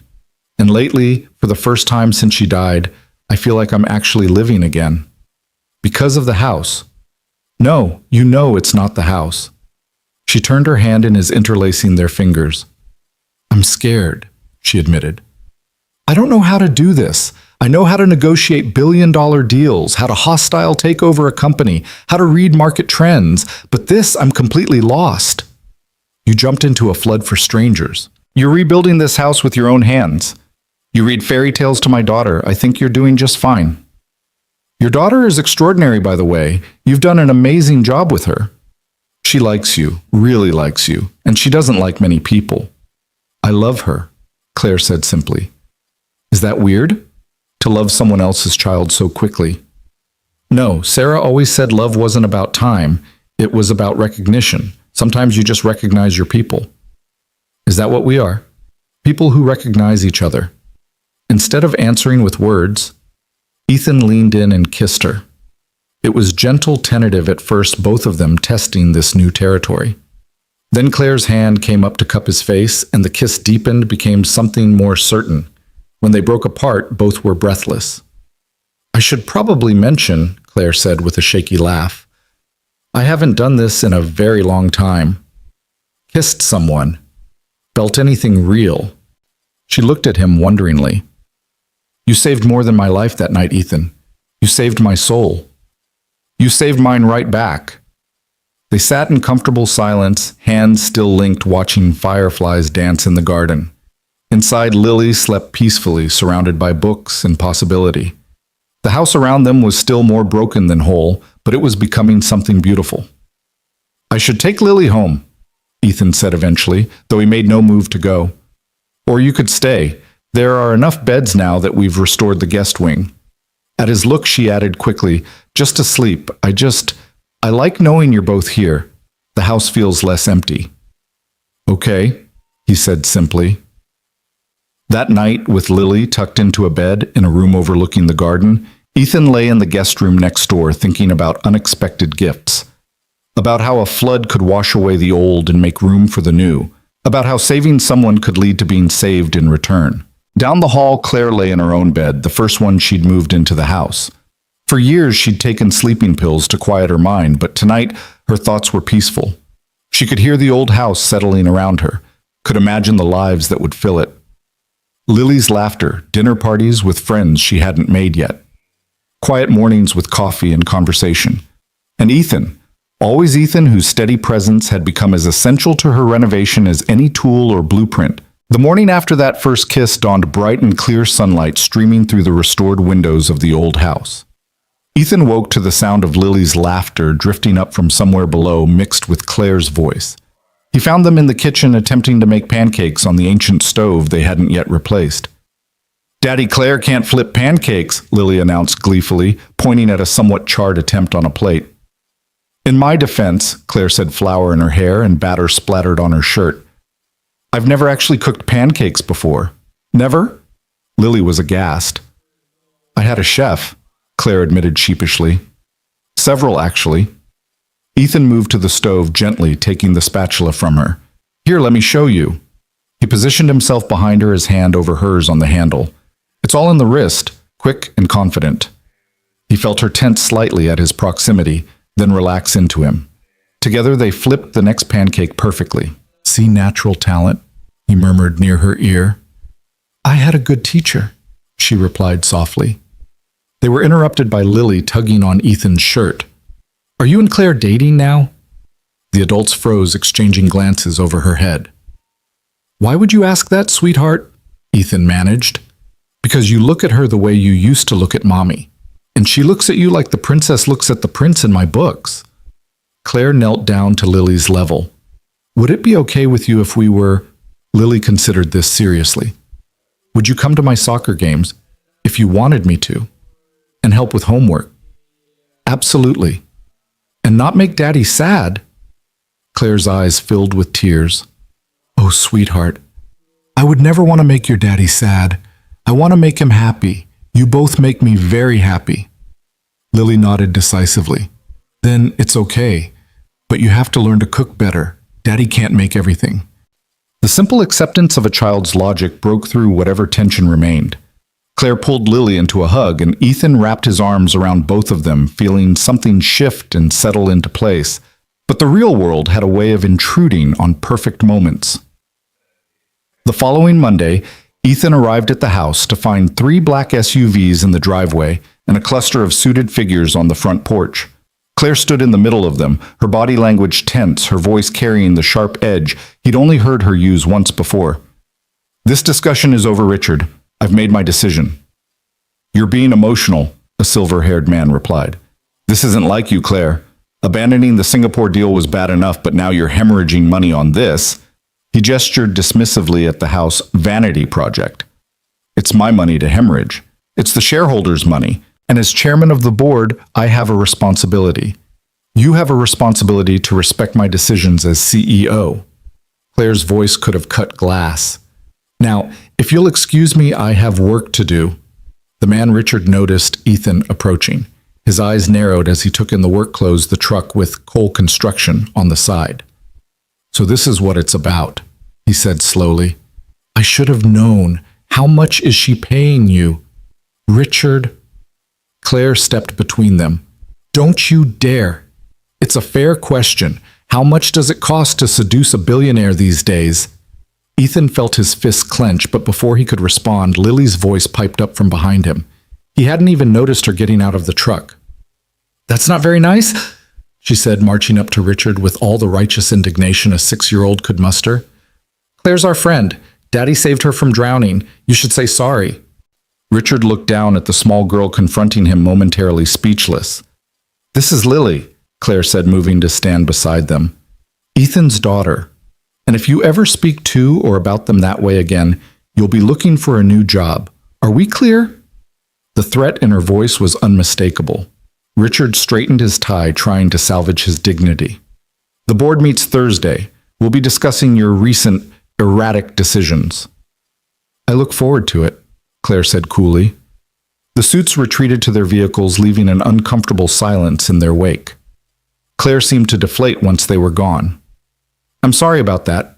Richard Blackstone. He's been with the company since I started it, helped me build it. He thinks that gives him the right to be an ass, Ethan suggested. Despite everything, Claire laughed. Something like that. Are you okay? I will be. This was coming anyway. The board's been restless since I started changing our direction. She looked at the house, then back at him. They think I'm losing my edge going soft. Are you? She considered this. Maybe, or maybe I'm finally finding it. The real edge, the one that matters. Lily tugged on Claire's hand. Why was that man so mean? Some people, Claire said carefully, think money is more important than everything else. They get upset when others disagree. That's silly. Daddy says the important things can't be bought. Your daddy is very wise. That afternoon, while Lily was at school, Ethan found Claire in the library, surrounded by papers, laptop, open clearly in full CEO mode despite the paint-stained jeans. Thursday's board meeting, she explained. I need to prepare my defense. Your defense, you're the CEO. That can change. If they get enough votes, she shrugged, trying to seem unconcerned, but Ethan could see the tension in her shoulders. Would that be so bad? She looked up at him, surprised. It's my company. I built it from nothing. I know, but is it making you happy? It's made me wealthy. That's not what I asked. She was quiet for a long moment. No, she finally admitted. It hasn't made me happy in years, maybe ever. It was just something to do, something to prove I could do. Then maybe it's time for something new. Like what? It's all I know. Ethan moved some papers aside and sat next to her. You know more than that now. You know how to restore things, how to make something broken beautiful again. You know how to make a 6-year-old laugh, how to make pancakes badly, but still. She leaned into him. The board's right about one thing. I have gone soft. 3 months ago, I would have destroyed Richard for challenging me. Now I just feel sorry for him. Why? Because he'll never understand what I've found here. He has 3 ex-wives, no relationship with his kids, and a penthouse full of expensive art he never looks at. He has everything and nothing. Like you did, exactly like I did. She turned to face him. That night in the flood, when I was in that car, I wasn't thinking about the company or the money or any of it. I was thinking about how I was going to die alone, and no one would really miss me. They'd miss my signatures, my decisions, my money, but not me. That's not true. It was true then, but now. She gestured at the house around them, at the life they'd been building together. Now I have something worth losing, something worth fighting for. Then fight for it. Even if it means losing the company. The company isn't you, Claire. It's something you built, but it's not who you are. She kissed him then, soft and grateful. How did you get so wise? I had a good teacher, he said, echoing her words from that morning. Her name was Sarah. She taught me that life's too short to waste on things that don't matter. Thursday came too quickly. Claire left early that morning, dressed in a power suit that seemed like armor, her CEO mask firmly in place. But she stopped by the house first, finding Ethan already at work on the crown molding in the dining room. How do I look? She asked, and he could hear the nervousness beneath the bravado. Like someone who's going to win. And if I don't, then you'll still come home to us tonight. The word home hung between them, loaded with promise. Claire kissed him, not caring about her lipstick, then kissed Lily, who was coloring at the makeshift table they'd set up. Knock 'em dead, Claire, Lily called as she left. That's the plan, sweetheart. The hours dragged. Ethan tried to focus on work, but his mind kept drifting to Claire in that boardroom, fighting for her vision against people who only saw dollar signs. At 3 o'clock, his phone buzzed. It's over. Claire's voice was strange, unreadable. What happened? Can you come? Both of you. I'm at the house. He found her sitting on the porch steps, still in her suit, but barefoot, her heels discarded beside her. She looked up as they approached, and her face was streaked with tears, but she was smiling. They fired me, she said, and laughed at their expressions. Well, technically, I was voted out as CEO. Richard will take over. Claire, I'm so sorry. I'm not. She stood, pulling them both into a hug. I'm free. For the first time in my adult life, I'm completely free. But the company will be fine without me, maybe better. Richard's good at the ruthless stuff the pure profit plays. That's not who I am anymore. She pulled back to look at them. I kept my shares, so I'm still wealthy, obscenely so. But I don't have to be that person anymore, the one who destroys things. So what will you do? Lily asked. Well, first, I'm going to finish restoring this house. Then, she looked at Ethan. I was thinking about starting a foundation for kids who've lost parents. Scholarships, counseling, support. Real help, not just money. The Claire Donovan Foundation, Ethan suggested. Actually, I was thinking the Sarah Foundation. At his shocked look, she continued, if that's okay, she raised an amazing daughter, loved deeply, and taught people to be brave. Seems like the perfect name. Ethan couldn't speak. Lily, however, had no such problem. Mommy would love that, she said simply. Then, does this mean you'll be around more all the time if that's okay? It's very okay. That night, they celebrated with takeout pizza on the floor of the great room, the chandelier they'd spent weeks restoring, casting rainbow patterns on the walls. Claire had changed into jeans and one of Ethan's work shirts, her CEO persona packed away with the suit. I need to tell you something, she said as Lily dozed against her shoulder. About that night, the flood. You don't have to. I do. I wasn't just checking on the community center. I was running away. Ethan waited, sensing this was important. There was a man, someone the board wanted me to marry. Good for the company image, they said. 2 powerful families joining forces. I'd been going along with it because why not? It's not like I had anything else. She stroked Lily's hair absently. That night he proposed, in front of everyone at this charity gala. Cameras, reporters, the whole production. And I stood there looking at this ring that cost more than most people's houses, and I realized I'd rather die than live that life. So you ran. I ran, got in my car and drove no plan, no destination. The community center was an excuse. I just needed to be anywhere else. She looked at him. The flood seemed like divine intervention at first, a way out, until I was actually drowning, and then I saw your face through the water, and I wanted to live. Not just survive, but actually live. She shifted to face him fully. You didn't just pull me from that car, Ethan. You pulled me into life. He kissed her, then careful not to wake Lily. When they pulled apart, Claire was crying again, but they were good tears, cleansing tears. I love you, she whispered. I know it's fast, I know it's complicated, but I love you too, he said simply. Sarah always said I'd know when it was right, that it would feel like coming home. Does it? He looked around the partially restored room at his daughter sleeping peacefully against Claire's shoulder at this woman who'd crashed into their lives in the most literal way possible. Yeah, it does. The weeks that followed were a blur of activity. Without the company demanding her attention, Claire threw herself completely into the restoration. She learned to use a table saw to match historical paint colors to repair the intricate plasterwork. Her hands, once manicured to perfection, became calloused and strong. The house transformed under their combined efforts. The ballroom regained its former glory. The library filled with books, a mix of classics Claire ordered by the box load, and Lily's growing collection of fairy tales. The kitchen became a functioning heart of the home, though Claire's cooking skills remained questionable at best. I can negotiate billion-dollar deals, but I can't make a proper omelet, she lamented one Sunday morning after another culinary disaster. Everyone has their talents, Ethan said diplomatically, scraping the burned eggs into the trash. Yours is everything, apparently, she said, watching him effortlessly whip up breakfast. Not everything. I can't run a company. Neither can I, apparently. You ran it for 8 years. You built something from nothing. And then I walked away. No, he corrected. You chose something better.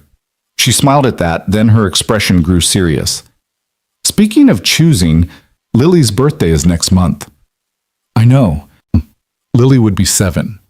Another milestone Sarah would miss. I'd like to do something special here, if that's okay. Invite our whole class, have a real party. You don't have to. I want to. I never had birthday parties as a kid. Boarding school didn't really do individual celebrations. I want her to have everything I didn't. She already does, Ethan said softly. She has people who love her. She deserves more than that. She deserves magic. And magic is what Claire delivered. On Lily's 7th birthday, the estate was transformed into a fairy tale kingdom.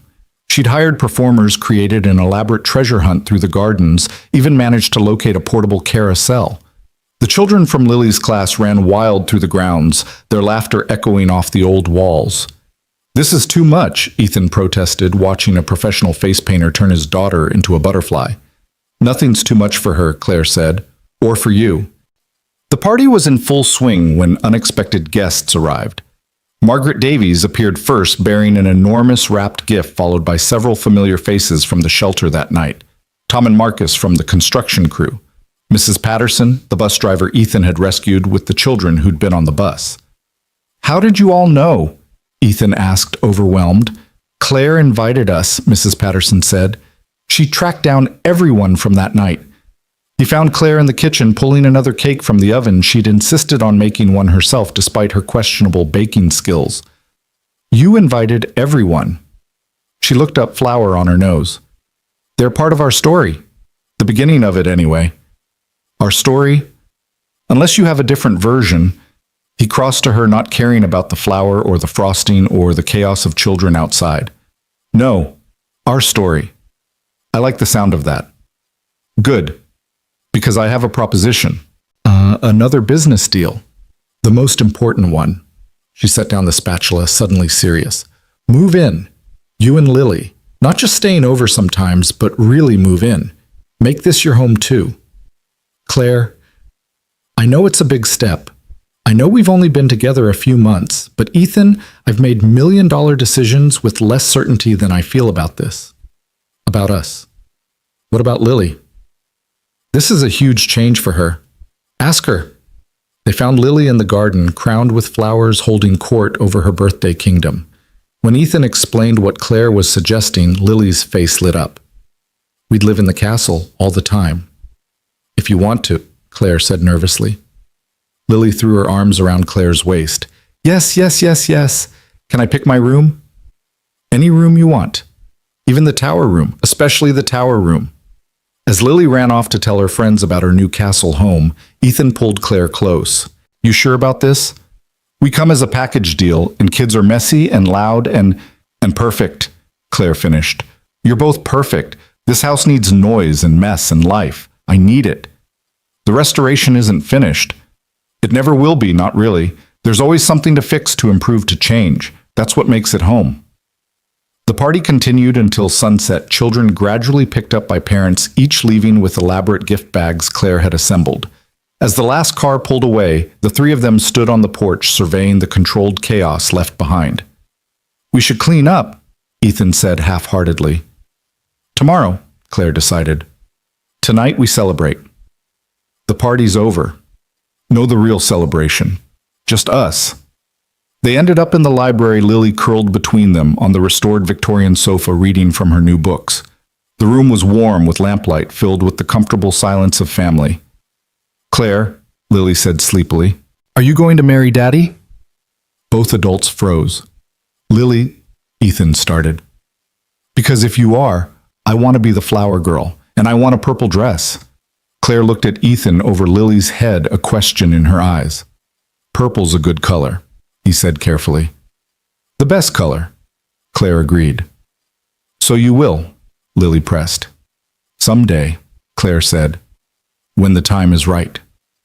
Like in fairy tales, or better than fairy tales.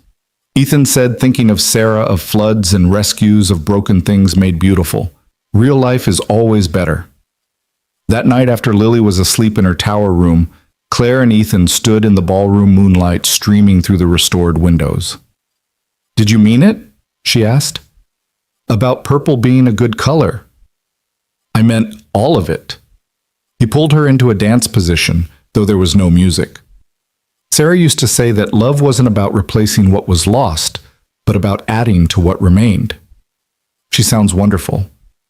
She was. She would have loved you, would have loved what you've done for Lily, for me. I haven't done anything. You saved me, remember? We saved each other. They danced in the silence in the house that had become a home in the life they'd built from floodwater and chance and choice. The board called today, Claire said against his shoulder. They want me to consult. Richard's already making a mess of things. Will you? No, that's not my life anymore. She pulled back to look at him. This is, you and Lily and this house and the foundation. This is what I choose. Even on the bad days when the roof leaks and Lily's cranky and I leave my muddy boots in the hall. Especially then, Perfect was lonely. This is better. A year later, almost to the day of the flood, they stood in that same ballroom, but now it was filled with flowers and guests. Lily, resplendent in her purple dress, scattered rose petals with great solemnity. Claire wore her mother's wedding dress, carefully restored like everything else in the house. Richard Blackstone had not been invited, but Margaret Davies stood as Claire's maid of honor, crying happy tears. The children from the bus were there, Mrs. Patterson, the volunteers from the shelter. Their community forged in disaster and strengthened by choice. You know, the officiant said, I'm supposed to ask if anyone objects, but given that the groom once pulled the bride from a sinking car, I think we can skip that part. Laughter rippled through the gathered crowd. Ethan held Claire's hands, feeling Sarah's presence not as a weight, but as a blessing. She would have wanted this life continuing, love, growing happiness, rebuilt from sorrow. I was drowning, Claire said in her vows long before that night, drowning in success that felt like failure, in connection that was really isolation. You didn't just save my life. You taught me what life could be. You gave me purpose, Ethan replied. When I thought my only job was to survive for Lily, you showed me we could do more than survive. We could thrive. And you gave me a daddy who smiles again. Lily piped up, making everyone laugh and cry simultaneously. They were pronounced husband and wife as the sun set over their restored estate, painting everything golden. The photographer captured them on the porch, Ethan, Claire, and Lily, a family built from floodwaters and courage, from loss and discovery. "No more secrets," Claire said that night as they stood in their bedroom, the party winding down below. "I know everything about your past, you know everything about mine." "Actually," Ethan said, "there's one more thing." Claire tensed. "What?" "The night of the flood, when I saw you in that car. For just a second, just a heartbeat, I thought it was Sarah. The dark hair, the way you were fighting, and I thought I was being given a second chance to save her." "Oh, Ethan." "But then I pulled you out, and you were you. Not a second chance at the past, but a first chance at a future. And that's when I knew my life was about to change." Claire kissed him. Tasting tears, his or hers, it didn't matter. "Mine too, though I didn't know it then." "When did you know?" "When Lily took my hand at the shelter. When she chose to trust me, this stranger who'd disrupted your lives. That's when I knew I wanted to be worthy of that trust." "You always were." "No, but I'm learning to be." They could hear music from below, the party continuing. Their house, their home, filled with life and laughter. Tomorrow there would be work to do. The foundation to establish the never-ending restoration projects, the beautiful complications of a blended family. But tonight, they had this: each other, their daughter, their home. A life salvaged from disaster and rebuilt with love. "Come on," Claire said, pulling him toward the door. "Let's go dance at our own wedding." As they descended the stairs, Lily met them at the bottom, her purple dress twirling as she spun. "Are you happy?" she asked them both. "So happy," Claire said, scooping her up. "Good," Lily said decisively. "Mommy would be happy too. She told me in a dream that she sent Claire to us." Ethan and Claire exchanged glances over her head, choosing to believe in the magic of a child's dream, in the mystery of how tragedy could lead to joy. They entered the ballroom together, a family forged by flood and held together by choice, by love, by the everyday miracle of people saving each other. The band struck up a new song, and Ethan recognized it immediately, the melody Sarah used to hum while cooking, the one Lily had been singing that night in the truck. Claire couldn't have known, but somehow, impossibly, she was humming along. "How do you know this song?" he asked. "I don't know," she said, looking puzzled. "It just feels familiar, like coming home." And maybe that was the real miracle, not the dramatic rescue from the flood, but this finding home in unexpected places and unexpected people. Building something beautiful from broken pieces. Learning that sometimes the best things in life came not from what you planned, but from what you never saw coming. They danced, the three of them, in their restored ballroom, in their rebuilt life, in the continuing story that had begun with water and terror and a single father's desperate courage. Outside night fell soft and peaceful over their estate, no storms on the horizon, just the quiet promise of tomorrow and all the tomorrows after that. The morning after their wedding dawned crisp and bright autumn, painting the estate grounds in shades of gold and crimson. Claire woke to find Ethan already up, standing by the window in their bedroom, watching something outside. She moved beside him, wrapping her arms around his waist from behind. "What are you looking at?" "Lily," he said softly. "She's in the garden talking to the koi." Indeed, their daughter and Claire's heart swelled at thinking of Lily, as theirs was kneeling by the restored pond, apparently having a serious conversation with the fish. "She does that when she's thinking about something important," Ethan explained. "Sarah used to say fish were good listeners because they never interrupt." "What do you think she's thinking about?" "The wedding, maybe, or the changes coming. She processes things in her own time, in her own way." Claire watched the little girl scatter food across the water's surface. "Should we be worried?" "No. She'll come to us when she's ready." They were eating breakfast on the terrace when Lily finally joined them, her expression unusually serious for a 7-year-old. "I've been thinking," she announced, climbing into her chair. "About what, sweetheart?" Ethan asked. "About Claire being my mom now." Claire's coffee cup rattled against the saucer as she set it down. "Lily, I would never try to replace—" "I know," Lily interrupted. You can't replace Mommy. She's in heaven and in our hearts and in the stories Daddy tells. But you're here and you love us and you make Daddy laugh again. All true, Ethan said carefully. So I was thinking, Lily continued, her small face scrunched in concentration. What if I had two moms, one in heaven and one here? Is that allowed? Claire felt tears threatening. Oh, sweetheart, that's absolutely allowed. And can I call you Mom? Not all the time, because sometimes you're still Claire, but when I want to, I would be honored. Claire managed through the tightness in her throat. Lily nodded, satisfied with this resolution. Good. Can I have pancakes now, the not burned kind? Ethan laughed, the sound rich with relief and joy. I'll make them. Claire's cooking hasn't improved just because we got married. Mom's cooking, Lily corrected, trying out the word. Mom can't cook. The simple sentence hit Claire like a physical force. Mom. She was someone's mom now.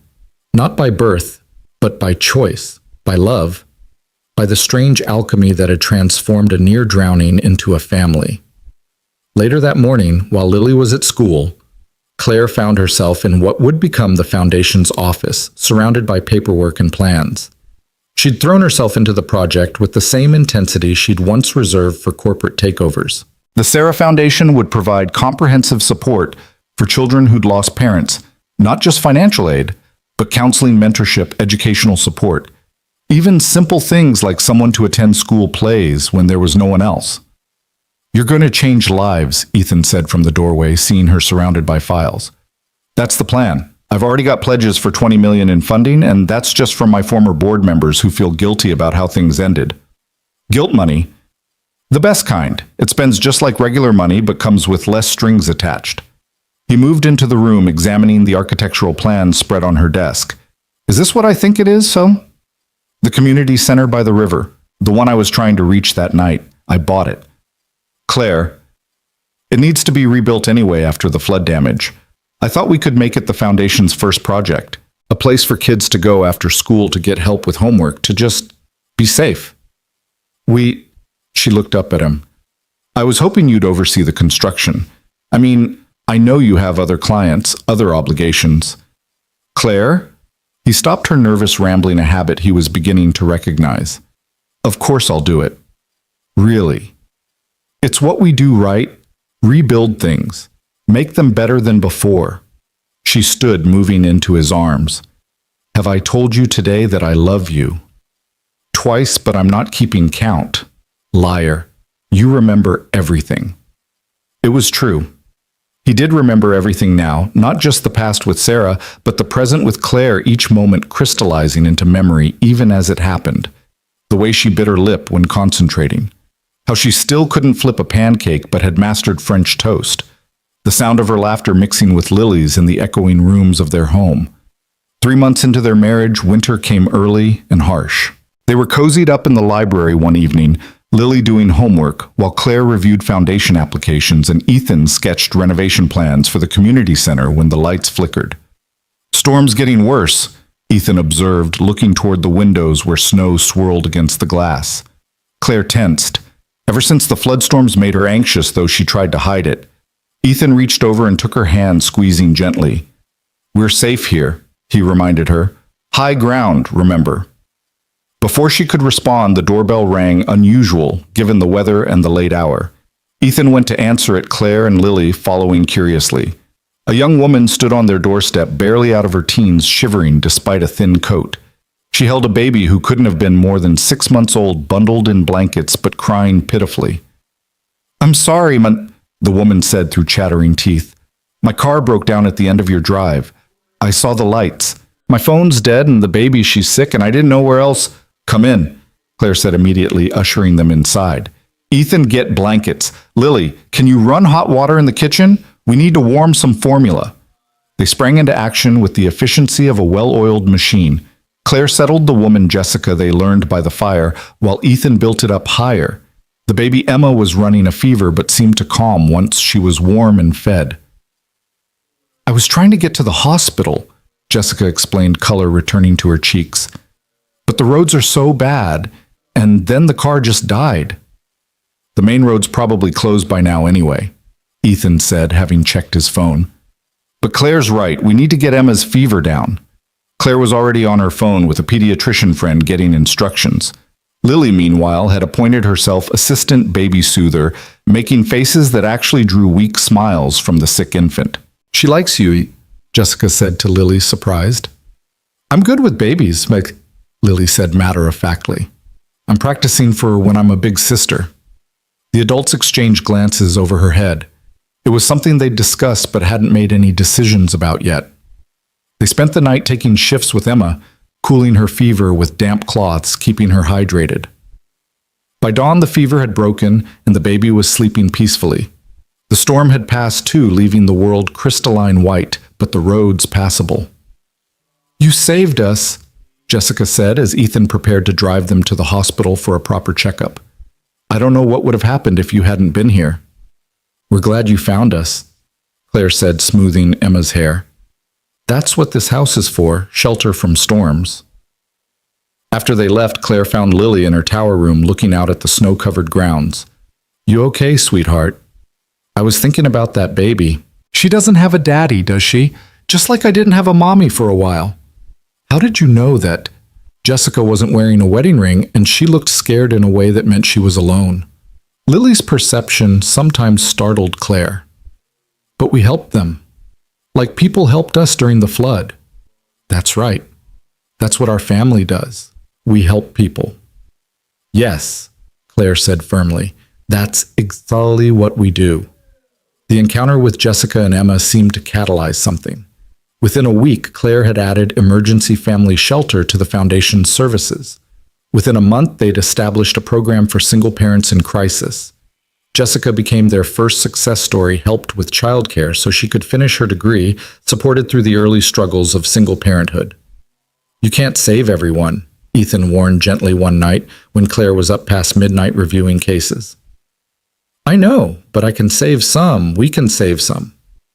We already are. Spring arrived with the community center's renovation in full swing. Claire was there every day sometimes with a hammer in her hand, sometimes with her laptop managing the foundation while sitting on scaffolding. The local news picked up the story, billionaire ex-CEO trades boardroom for blueprints, but Claire refused all interviews. I'm not the story, she insisted. The work is the story. But Richard Blackstone apparently disagreed. He appeared one afternoon while Ethan was installing new windows and Claire was painting with a group of volunteers. This is what you left me for, he said, his voice dripping disdain, playing house and pretending to be Mother Teresa. Claire set down her paintbrush carefully. Richard, what do you want? The board wants you back. The company's hemorrhaging value under my leadership, as you probably know. I haven't been keeping track. Liar. You know everything that happens in the business world. She shrugged. Not my world anymore. It could be. Same position, better salary, full autonomy. Just come back. No. Claire, be reasonable. I am being reasonable. For the first time in my life, I'm being completely reasonable. She gestured around the half-finished center. This matters. Those kids matter. My family matters. Your stock prices don't. Your family. Richard's laugh was ugly. A contractor and his kid. You could have had anyone. I have everyone I need. Ethan had moved closer, ready to intervene, but Claire held up a hand. The company was killing me, Richard. Slowly, quietly, but killing me nonetheless. I'm alive now, really alive. And all the money in the world isn't worth giving that up. You'll regret this. The only thing I regret is not leaving sooner. She picked up her paintbrush. Now, unless you're here to volunteer, I need to get back to work. Richard left, but the encounter lingered. That night, Claire was quiet, distracted. He wasn't entirely wrong, she said finally, as they sat on the porch watching Lily catch fireflies. I could have had anyone, any life. Regrets? Ethan asked, though his voice stayed steady. God, no. She turned to him. That's what I was thinking about. How grateful I am that I ended up in that flood in that car, in that moment when you had to decide whether to save me. All those other possible lives, and I got this one. The right one. Even with the paint in your hair and the calluses on your hands. Especially with those, they're proof I'm actually living, not just existing. That summer, they took their first real vacation as a family a week at a beach house. Nothing fancy, just sun and sand and time. Lily learned to boogie board. Claire finally mastered making s'mores without setting the marshmallow on fire, and Ethan taught them both to fish. "This is perfect," Claire said one evening, watching the sunset paint the ocean gold. "No boardrooms, no board meetings, no billion-dollar deals. None of that was ever perfect. It was just noise." She leaned into him. "This is what I was looking for all along. I just didn't know it." "Mom." "Daddy," Lily called from the water's edge, holding up a perfect sand dollar. "Careful with it," Claire called back.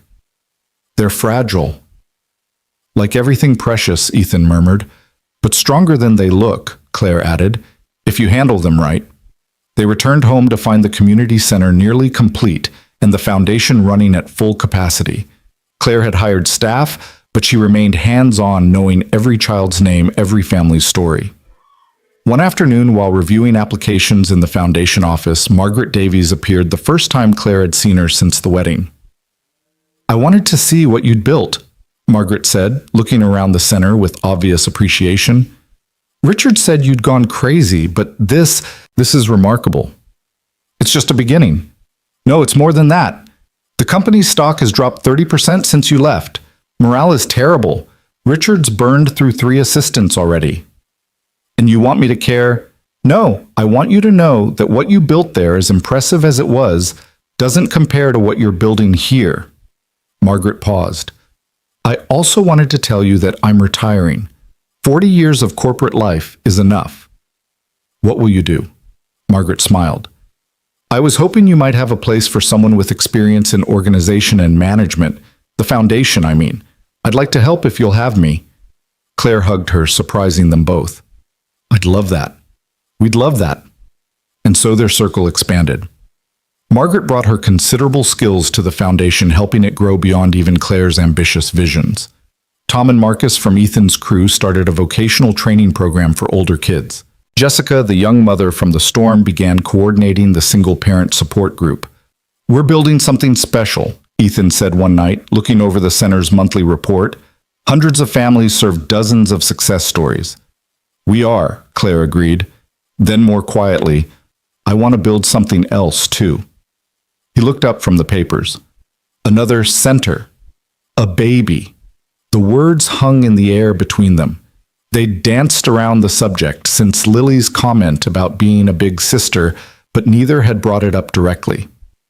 "You want to have a baby. I want to have your baby. Our baby. A little piece of you and me growing up with Lily in this house we've made a home." "Claire, I know it's complicated. I know we haven't been married long, but Ethan, I'm 36. If we're going to do this—" He kissed her, stopping the nervous flow of words. "Yes. Yes. Yes to a baby. Yes to expanding our family. Yes to whatever comes next as long as we face it together." She was crying and laughing simultaneously. "Really? Lily will be thrilled. She's been leaving not-so-subtle hints. Yesterday she asked if babies come from Amazon because you can get everything else there. What did you tell her? That some things can't be bought, only made with love. That's beautiful. That's also when she asked if we had enough love to make a baby, and I told her we had enough love to make a dozen babies. A dozen might be ambitious. Let's start with one and see how it goes." They told Lily the next morning over breakfast proper pancakes that Ethan made, while Claire managed not to burn the bacon. "We want to talk to you about something important," Ethan began. "You're having a baby," Lily said matter-of-factly, not looking up from her coloring. "How did you—" "You've been acting weird and happy. Plus, Mom's been looking at baby stuff on her computer when she thinks I'm not watching." Claire laughed. "Nothing gets past you, does it?" "Nope. So when do I get to be a big sister?" "Well, we have to make the baby first," Ethan said carefully. "So get started," Lily said with a dramatic sigh. "I'm not getting any younger." The adults dissolved into laughter, but Lily's pragmatic acceptance was exactly what they needed. The journey toward expanding their family began with hope and determination, though the path would prove more challenging than anticipated. Months passed. The The community center officially opened with a celebration that brought the whole neighborhood together. The foundation expanded to 3 more cities. The house renovation was finally officially complete, though Claire kept finding small projects to improve. But no baby came. These things take time, the doctor assured them after 6 months of trying. You're both healthy. Keep trying. Reduce stress. Reduce stress? Claire said wryly on the drive home. Has she met us? We're not stressed, Ethan protested. You're rebuilding half the neighborhood. I'm running a foundation. We're raising Lily. Okay, we're a little stressed, but it was more than stress. After a year, they started fertility treatments. Claire approached it like she'd once approached business deals, researching everything, optimizing everything, controlling what could be controlled. You can't manage your way to a baby, Ethan said gently one night, finding her surrounded by fertility books and charts. I managed my way to $1 billion company. This is different. I know. She closed the books defeated. I want this so much. For us, for Lily. I want to give you another child. You've already given me everything. If it happens, wonderful. If not, we're still complete. But Claire couldn't let it go. The treatments intensified hope, rising and falling with each cycle. Lily, perceptive as always, noticed the strain. If you can't make a baby, we could get one that needs a home, she suggested one day. Like how you needed a home after the flood, Mom. Claire and Ethan exchanged glances. Adoption. They'd discussed it briefly, but hadn't seriously considered it. Would you be okay with that? Claire asked. A baby that didn't grow in my tummy but came to us another way. Love makes a family, not tummies, Lily said with 7-year-old wisdom. You taught me that. That night they talked seriously about adoption for the first time. There are so many children who need families, Claire said. We see it every day at the foundation. It wouldn't be a consolation prize, Ethan asked. Not since we can't have our own. No, it would be choosing to love a child who needs us, like you chose to love me when I needed you. The decision once made felt right in a way the fertility treatments never had. They began the adoption process, which was its own kind of challenge: home studies, interviews, endless paperwork. It's harder than the Singapore acquisition, Claire muttered one night surrounded by forms. But worth it, Ethan reminded her. Worth everything. 6 months into the adoption process, they got the call. A birth mother had chosen them. A teenage girl named Amy, alone and scared, had read their profile, and something had clicked. They met her at a coffee shop near the hospital. She was 17, pretty in a fragile way, with eyes that had seen too much. Tell me about your family, Amy said without preamble. So they did. Claire talked about the flood, the rescue, the unexpected love that bloomed from disaster. Ethan described their home, the foundation, the life they'd built. Lily, who'd insisted on coming, told Amy about her tower room and the koi pond and how she'd teach the baby everything about being happy. You are rich, Amy asked Claire. I still am financially, but now I'm rich in ways that matter more. And you really want this baby. It's not just charity. We want this baby like flowers want rain, Lily said seriously. That's what Daddy says about wanting things really bad. Amy smiled for the first time.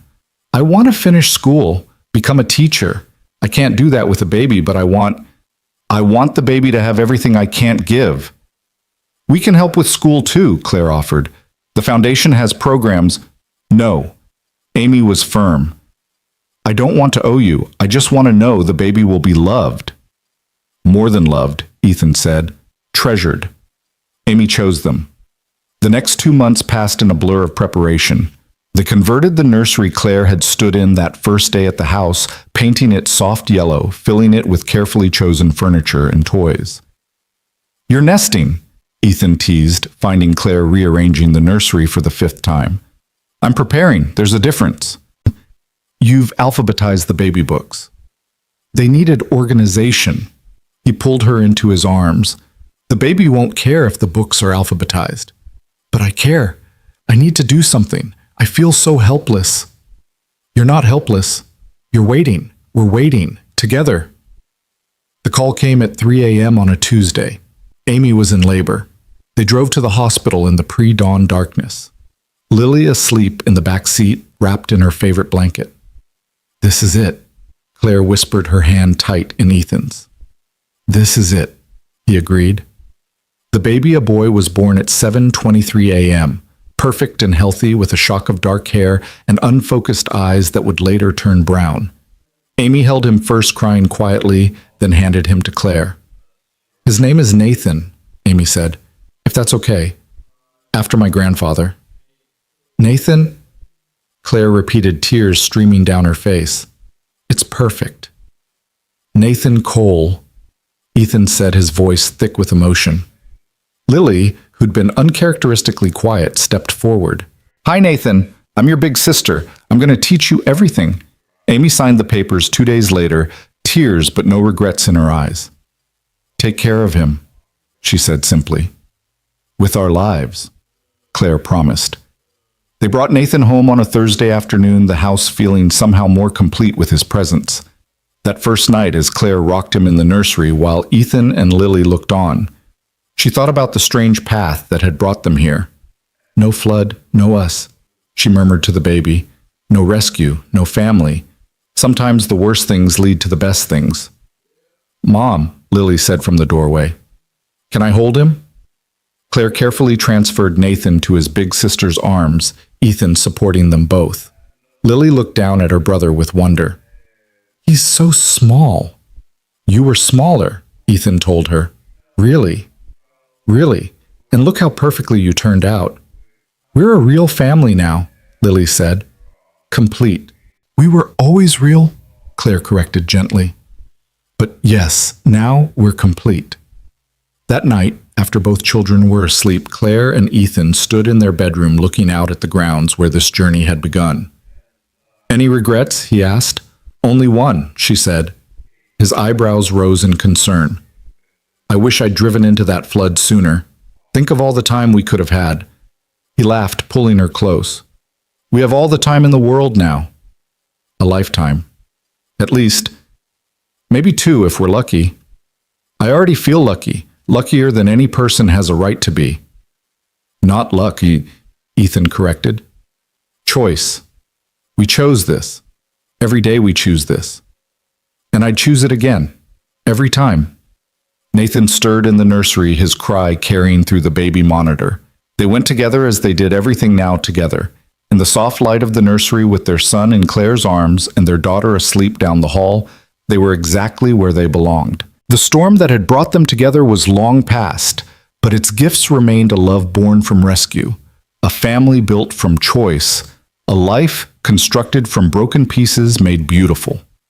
The house stood strong around them, restored and renewed shelter from all storms, testament to the power of transformation.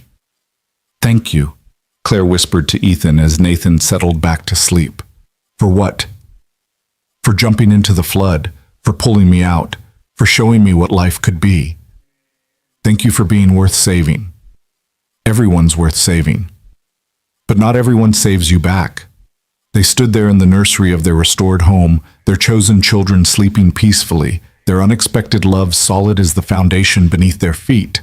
Outside, the world went on with its storms and floods, its disasters and miracles. But inside, in the shelter they'd built from catastrophe and courage, they had everything they needed. Nathan's first year passed in a blur of sleepless nights and small miracles. He took his first steps in the restored ballroom, chasing after Lily, who encouraged him with infinite patience. His first word was Dada, though Claire swore he'd been trying to say Mama for weeks before. The house that had once echoed with emptiness now rang with baby laughter and the constant motion of a growing family. It was during Nathan's first birthday party, a modest affair compared to Lily's elaborate celebrations, that Richard Blackstone made his final appearance in their lives. He arrived uninvited, looking haggard, older than his years. I'm not here to cause trouble, he said when Ethan met him at the door, ready to turn him away. I need to talk to Claire. Please. Claire found them on the porch, Richard looking distinctly out of place among the balloon decorations and children's laughter drifting from inside. The company's gone, Richard said without preamble. Chapter 11. The board's being investigated for fraud, nothing that traces back to your time, thank God. But it's over. Claire felt something she hadn't expected: sadness. Not for Richard, but for what the company had once represented. Her youth, her ambition, her desperate need to prove herself. "I'm sorry," she said, meaning it. "Are you... You walked away at the perfect time, almost like you knew." "I didn't know. I just knew I couldn't be that person anymore." Richard looked through the window where Ethan was helping Nathan smash his first birthday cake while Lily documented everything with Claire's phone. "You really love them," he said, wonder in his voice. "With everything I have. I've been married 4 times, never felt what I see on your face right now." He straightened his expensive suit, preparing to leave. "The investigators will probably contact you about the company's practices in the last year. I'll tell them the truth, that I wasn't involved after I left. That's all I can ask." He paused at the steps. "You saved yourself, Claire. I used to think you were weak for leaving. Now I realize you were the only one strong enough to get out." After he left, Claire returned to the party, scooping Nathan up despite his cake-covered hands. He patted her face with sticky fingers, babbling happily. "Everything okay?" Ethan asked quietly. "Everything's perfect," she said, and meant it. The investigation that followed was thorough but brief for Claire. She'd kept meticulous records, and her departure had been clean. Margaret, who'd become indispensable at the foundation, helped navigate the legal requirements. Within 6 months, it was over. The company Claire had built was dissolved, its assets sold off, its legacy reduced to a cautionary tale in business journals. "Do you miss it?" Ethan asked one evening as they watched the news coverage of the final auction. "I miss who I thought I was when I ran it. The confidence, the power. But that was never real confidence. Real confidence is Nathan taking his first steps. It's Lily reading at 3 grades above her level. It's you trusting me to help with the contractor business, even though I still can't properly use a level. You're getting better with the level. Liar." But she smiled, leaning into him. "I'm exactly where I belong." The foundation, meanwhile, flourished. They opened centers in 6 more cities, each one a beacon for families in crisis. Claire insisted on visiting each one personally, bringing the children when possible. Lily had become an unofficial ambassador, telling her story to donors, explaining how a flood had brought her family together. It was at one such event, a fundraiser in Chicago, that Claire received unexpected news. A lawyer approached her during the cocktail hour, an envelope in his hand. "Miss Donovan, excuse me, Mrs. Cole. I represent the estate of Harold Ashford." The name was vaguely familiar. An old business contact, someone from the early days of her company. "Harold passed away last month. He left something for you in his will." The envelope contained a letter and a deed. Claire read aloud to Ethan later in their hotel room while the children slept in the adjoining suite. "Dear Claire," the letter began. "You won't remember me, but 20 years ago you gave a desperate young man a chance. I'd been fired from 3 jobs, had a criminal record, and no one would hire me except you. You said everyone deserved a second chance. I've watched your journey from afar, your success, your transformation, your beautiful foundation. I have no family, no one to leave my legacy to, so I leave it to you to continue the work of giving second chances." The deed was for 100 acres in Montana, with a mansion that made their estate look modest. 100 acres, Ethan breathed. What would we even do with that? Claire was already thinking planning. A retreat for families in the foundation program. A place to heal, to bond, to find themselves again. Like we did in our house, but for others. That's a massive undertaking. Good thing I married a contractor. They flew to Montana the next month to survey the property. It was breathtaking mountains in the distance, a lake on the grounds, the house itself, a masterpiece of log cabin architecture scaled to giant proportions. "It's like our house's bigger brother," Lily observed, making them laugh. "Can we fix it up like home?" she asked. "That's the plan," Claire said. "But this time we're going to let other families help, make it theirs too." The Montana project became a family affair. They spent summers there, Ethan leading construction crews that included families from the foundation program, teaching skills, building confidence, along with walls. Claire managed the logistics while chasing after Nathan, who seemed determined to explore every dangerous corner of the construction site. "He's going to be a contractor like his daddy," Lily declared, pulling her brother away from a pile of lumber for the 5th time. "Or a CEO like his mom," Ethan countered. "Why not both?" Claire suggested. "Build companies and buildings." It took 2 years to complete the Montana retreat.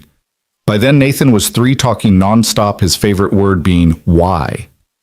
Lily was 11, all gangly limbs and growing wisdom, already showing signs of the remarkable woman she'd become.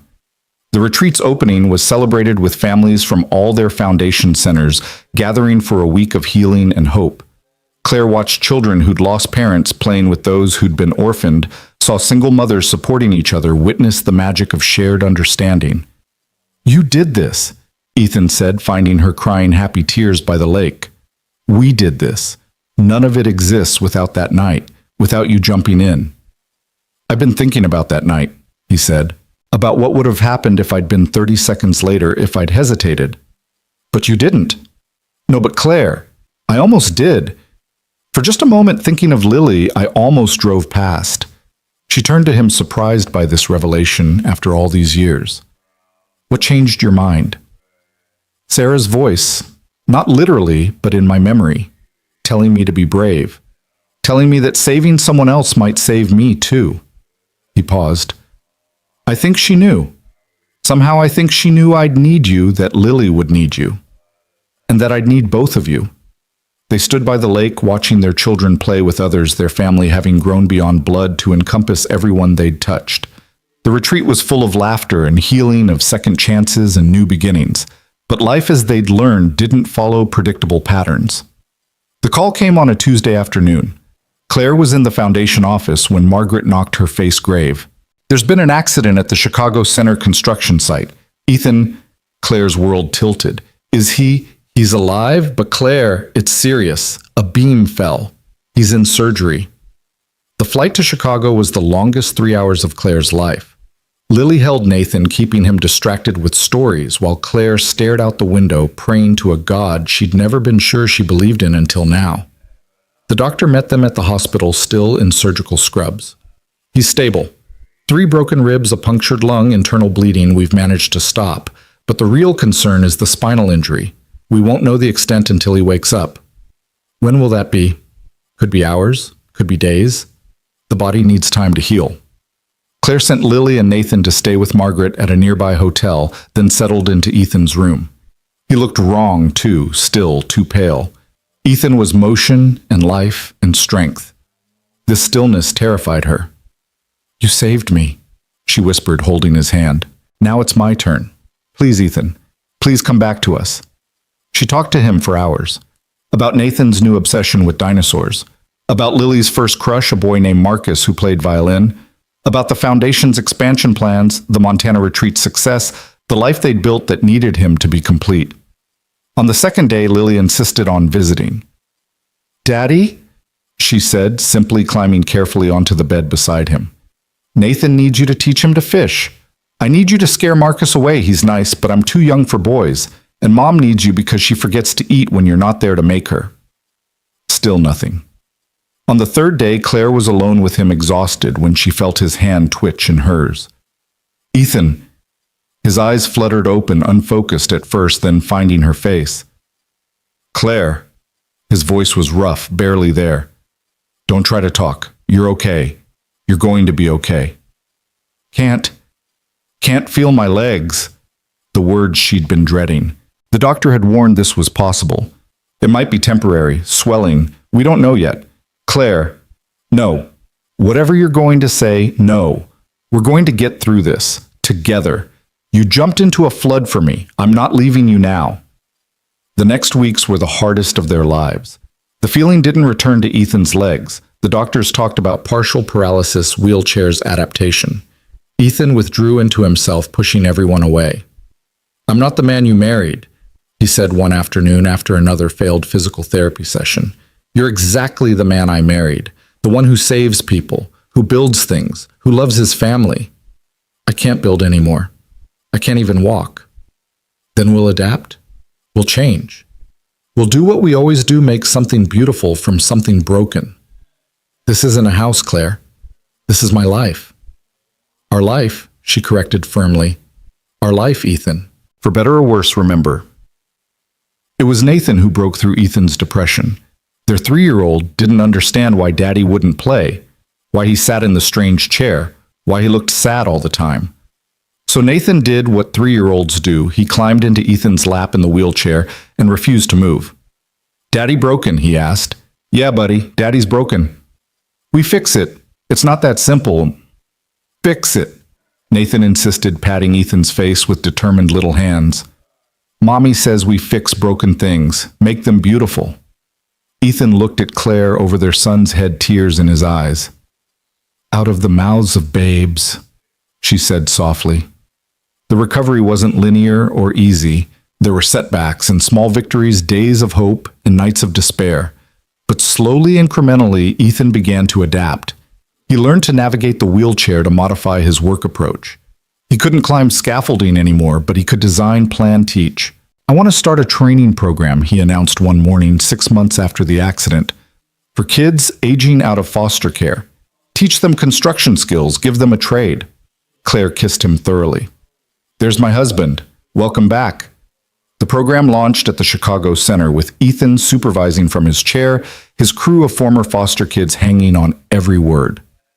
He couldn't demonstrate physically, but his knowledge, his patience, his understanding that everyone deserved a second chance, those were intact.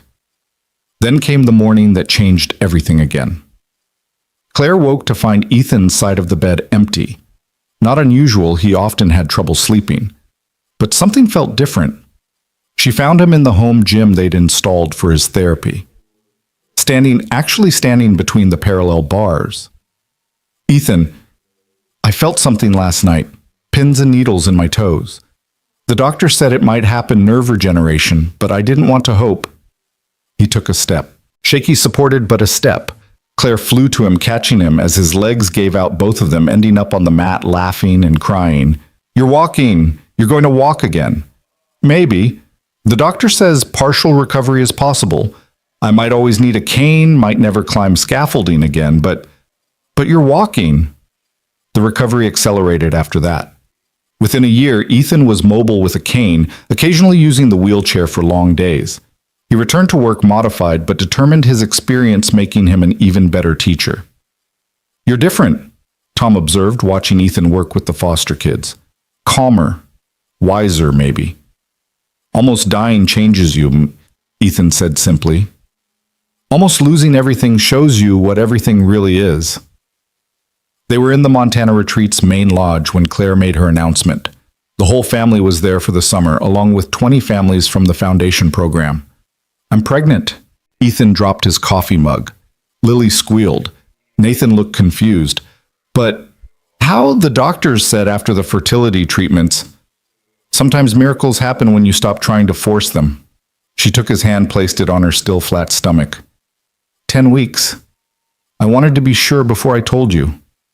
"A baby," Lily breathed, now 14 and even more perceptive. "A biological baby." "Does that bother you?" Claire asked anxiously. "Are you kidding? Nathan needs someone to boss around the way I boss him around. It's the circle of life." "I'm not bossy," Nathan protested. "You will be, trust me."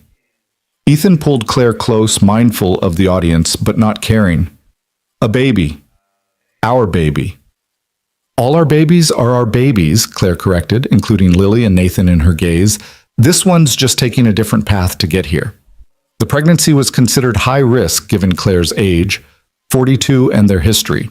But she approached it with the same determination she brought to everything, modifying her foundation work but never stopping. "You should rest," Ethan fretted constantly. "I rested for the first 35 years of my life. Now I live." The baby, a girl, was born on a snowy December morning. The same hospital where Nathan had been born, the same doctor who treated Ethan after his accident. Full circle, Claire thought, holding their daughter for the first time. "She looks like you," Ethan said, awed. "Poor thing." Claire laughed through her tears. "What's her name?" Lily asked. She and Nathan peering at their new sister. Claire and Ethan exchanged glances. They'd discussed this for months. "Sarah," they said together. "Sarah Hope Cole." Lily's eyes filled with tears. "After Mommy." "After your mommy," Claire confirmed. "So she's always part of our family, even in name." "She would have loved this," Lily whispered, touching the baby's tiny hand. "All of this. She did love it, Ethan said. She sent us Claire, remember? You told me that once that Mommy sent Claire to us. To save us all, Lily agreed. Baby Sarah grew surrounded by love in a house that had seen resurrection in a family built from disaster and choice. She took her first steps in the same ballroom where Nathan had said her first word, why? Because Nathan had taught her well, and grew up believing that families came in all forms, and love was the only requirement. By the time Sarah was 5, the foundation had expanded internationally. The Montana retreat hosted families year-round. Ethan's construction training program had placed hundreds of young people in good-paying jobs. The ripples of that night in the flood had spread far beyond what any of them could have imagined. It was Lily home from college for Thanksgiving who put it in perspective. They were all gathered in the library, their library, where so much of their story had unfolded when she raised her glass of cider. To the flood, she said, surprising everyone. To the flood, Claire questioned. Without it, Dad never saves Mom. Mom never finds us. Nathan doesn't join our family. Sarah doesn't exist. The foundation never helps thousands of families. Sometimes the worst things that happen to us are actually the best things in disguise. To the flood, they echoed, understanding. That night, after the children were asleep, even Lily, who would always be one of their children, Claire and Ethan stood in their bedroom looking out at the grounds where their journey had begun so many years ago. Any regrets? She asked their old question. Only one. What? That we can't do it all over again. Experience it fresh. The rescue, the restoration, the falling in love. But we get to experience what comes next. Lily's graduation, her career probably, her wedding someday. Nathan growing up finding his path. Sarah's everything, all her firsts are still ahead. And us. Claire turned in his arms. We get to grow old together, in this house we rebuilt, with the family we chose and the family that chose us. We get to see the foundation's work continue, the centers multiply, the lives change. We get to wake up every morning knowing we saved each other. You make it sound so simple. It is simple. Not easy, but simple. We chose love over fear, hope over despair, together over alone. Every time. Every single time. A cry from Sarah's room interrupted them. Their youngest had been having nightmares lately, dreams of water and being lost. They went to her together, Ethan moving carefully with his cane, Claire matching his pace. Mommy, Daddy, the water was coming, Sarah whimpered. It's okay, sweetheart, Claire soothed, gathering her up. We're here. Tell me the story, Sarah demanded, about the water. So they told it again, the story their children never tired of hearing. How Daddy saved Mommy from a flood. How that rescue led to restoration not just of a house, but of lives. How families could be built from tragedy and love could grow from loss. And they lived happily ever after, Sarah asked sleepily. They lived, Ethan corrected gently, with all the mess and beauty that comes with living, which is so much better than happily ever after. Why? Sarah asked her favorite question. Because it's real, Claire answered. Because it's chosen every day. Because it's ours. Sarah settled back to sleep, secure in the knowledge that whatever waters might rise, her parents would face them together. In the quiet of the night, in the house that had sheltered so many, Claire and Ethan held each other and their daughter, grateful for floods and rescues for broken things, made beautiful for the courage to jump in when everything logical said to stay safe on shore. Tomorrow would bring new challenges. The foundation faced funding issues. Nathan was struggling in school. Lily was considering a career change that would take her far from home. Ethan's mobility remained a daily battle. Claire juggled too much and rested too little. But tonight, in this moment, they had everything that mattered. Each other, their children, their purpose, their home. I love you, Claire whispered into the darkness. I love you too, Ethan replied. Thank you for being worth saving. Thank you for being brave enough to try. Outside, rain began to fall, gentle this time, nourishing rather than destroying. Inside, the Cole family slept peacefully, protected by walls rebuilt with love, sheltered by a foundation stronger than any storm. The charity gala was held at their estate the following spring, the grounds transformed with tents and lights. Hundreds of people gathered to celebrate the foundation's 10th anniversary. Claire stood at the podium looking out at the crowd, donors, families they'd helped, volunteers who'd become friends. 10 years ago, she began. My husband pulled me from a sinking car. He saved my life. What he didn't know was that I would save his right back. What neither of us knew was that together we would save so many others. She talked about the foundation's work, the thousands of families served, the futures restored. But she also talked about the personal, about Lily, now working on her master's in social work, about Nathan, who'd started his own YouTube channel, teaching kids to build things, about Sarah, who at 5 had already decided she would be a doctor who fixed broken people. We don't just restore buildings, Claire concluded. We restore hope.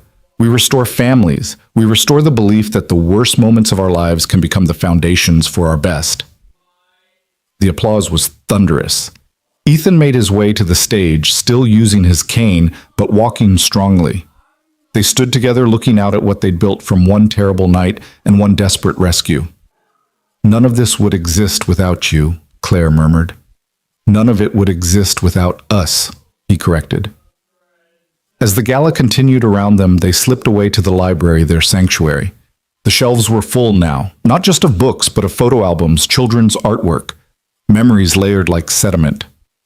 Remember when this room was empty? Claire asked. I remember when you were empty, Ethan said gently. Successful, but hollow. And you were broken. Functioning, but not living. Look at us now. They stood at the window watching their guests mingle in the gardens. Lily was talking animatedly with a young man who looked thoroughly smitten.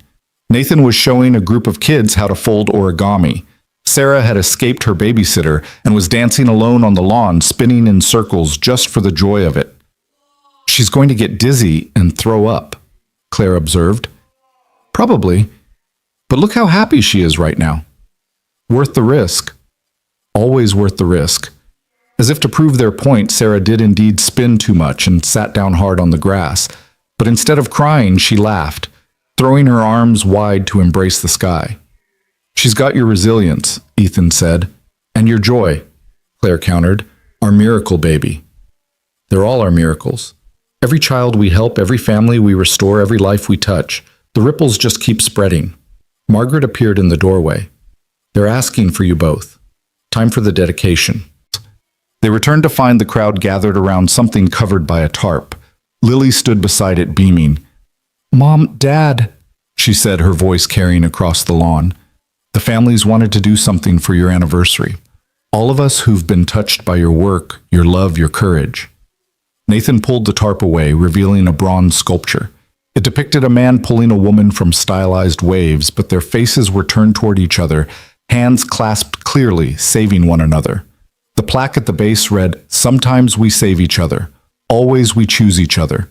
With gratitude to Ethan and Claire Cole, who taught us that love is the strongest foundation.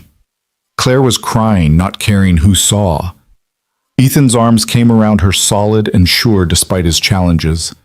We did this, he whispered. All of this from one moment of choice. The right choice, she whispered back. Every time. The crowd dispersed eventually. Families heading home, volunteers cleaning up. The Coles gathered in the kitchen, their kitchen where Claire still couldn't cook, but tried anyway, where Ethan had taught all their children to flip pancakes where life happened daily. I'm proud of us, Lily said suddenly. Our weird, beautiful, chosen family. We're not weird, Nathan protested. We're definitely weird, Sarah chimed in. But good weird, the best weird, Claire agreed.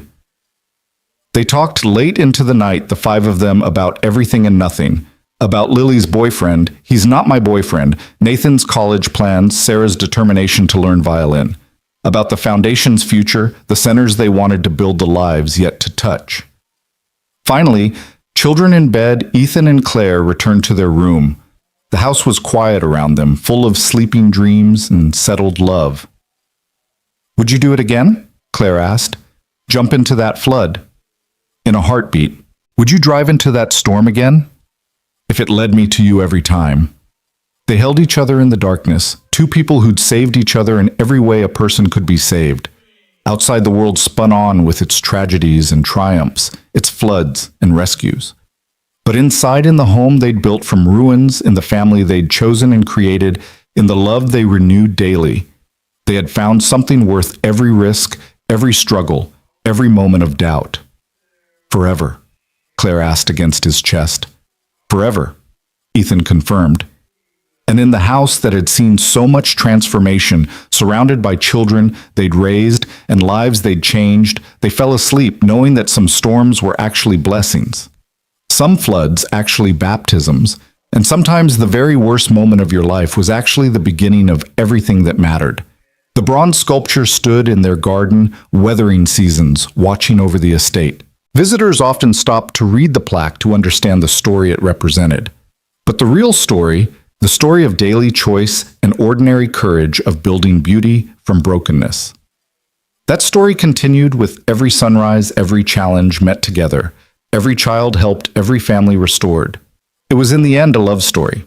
Not the fairy tale kind with perfect endings, but the real kind with scars and struggles and the daily decision to choose each other, save each other over and over again.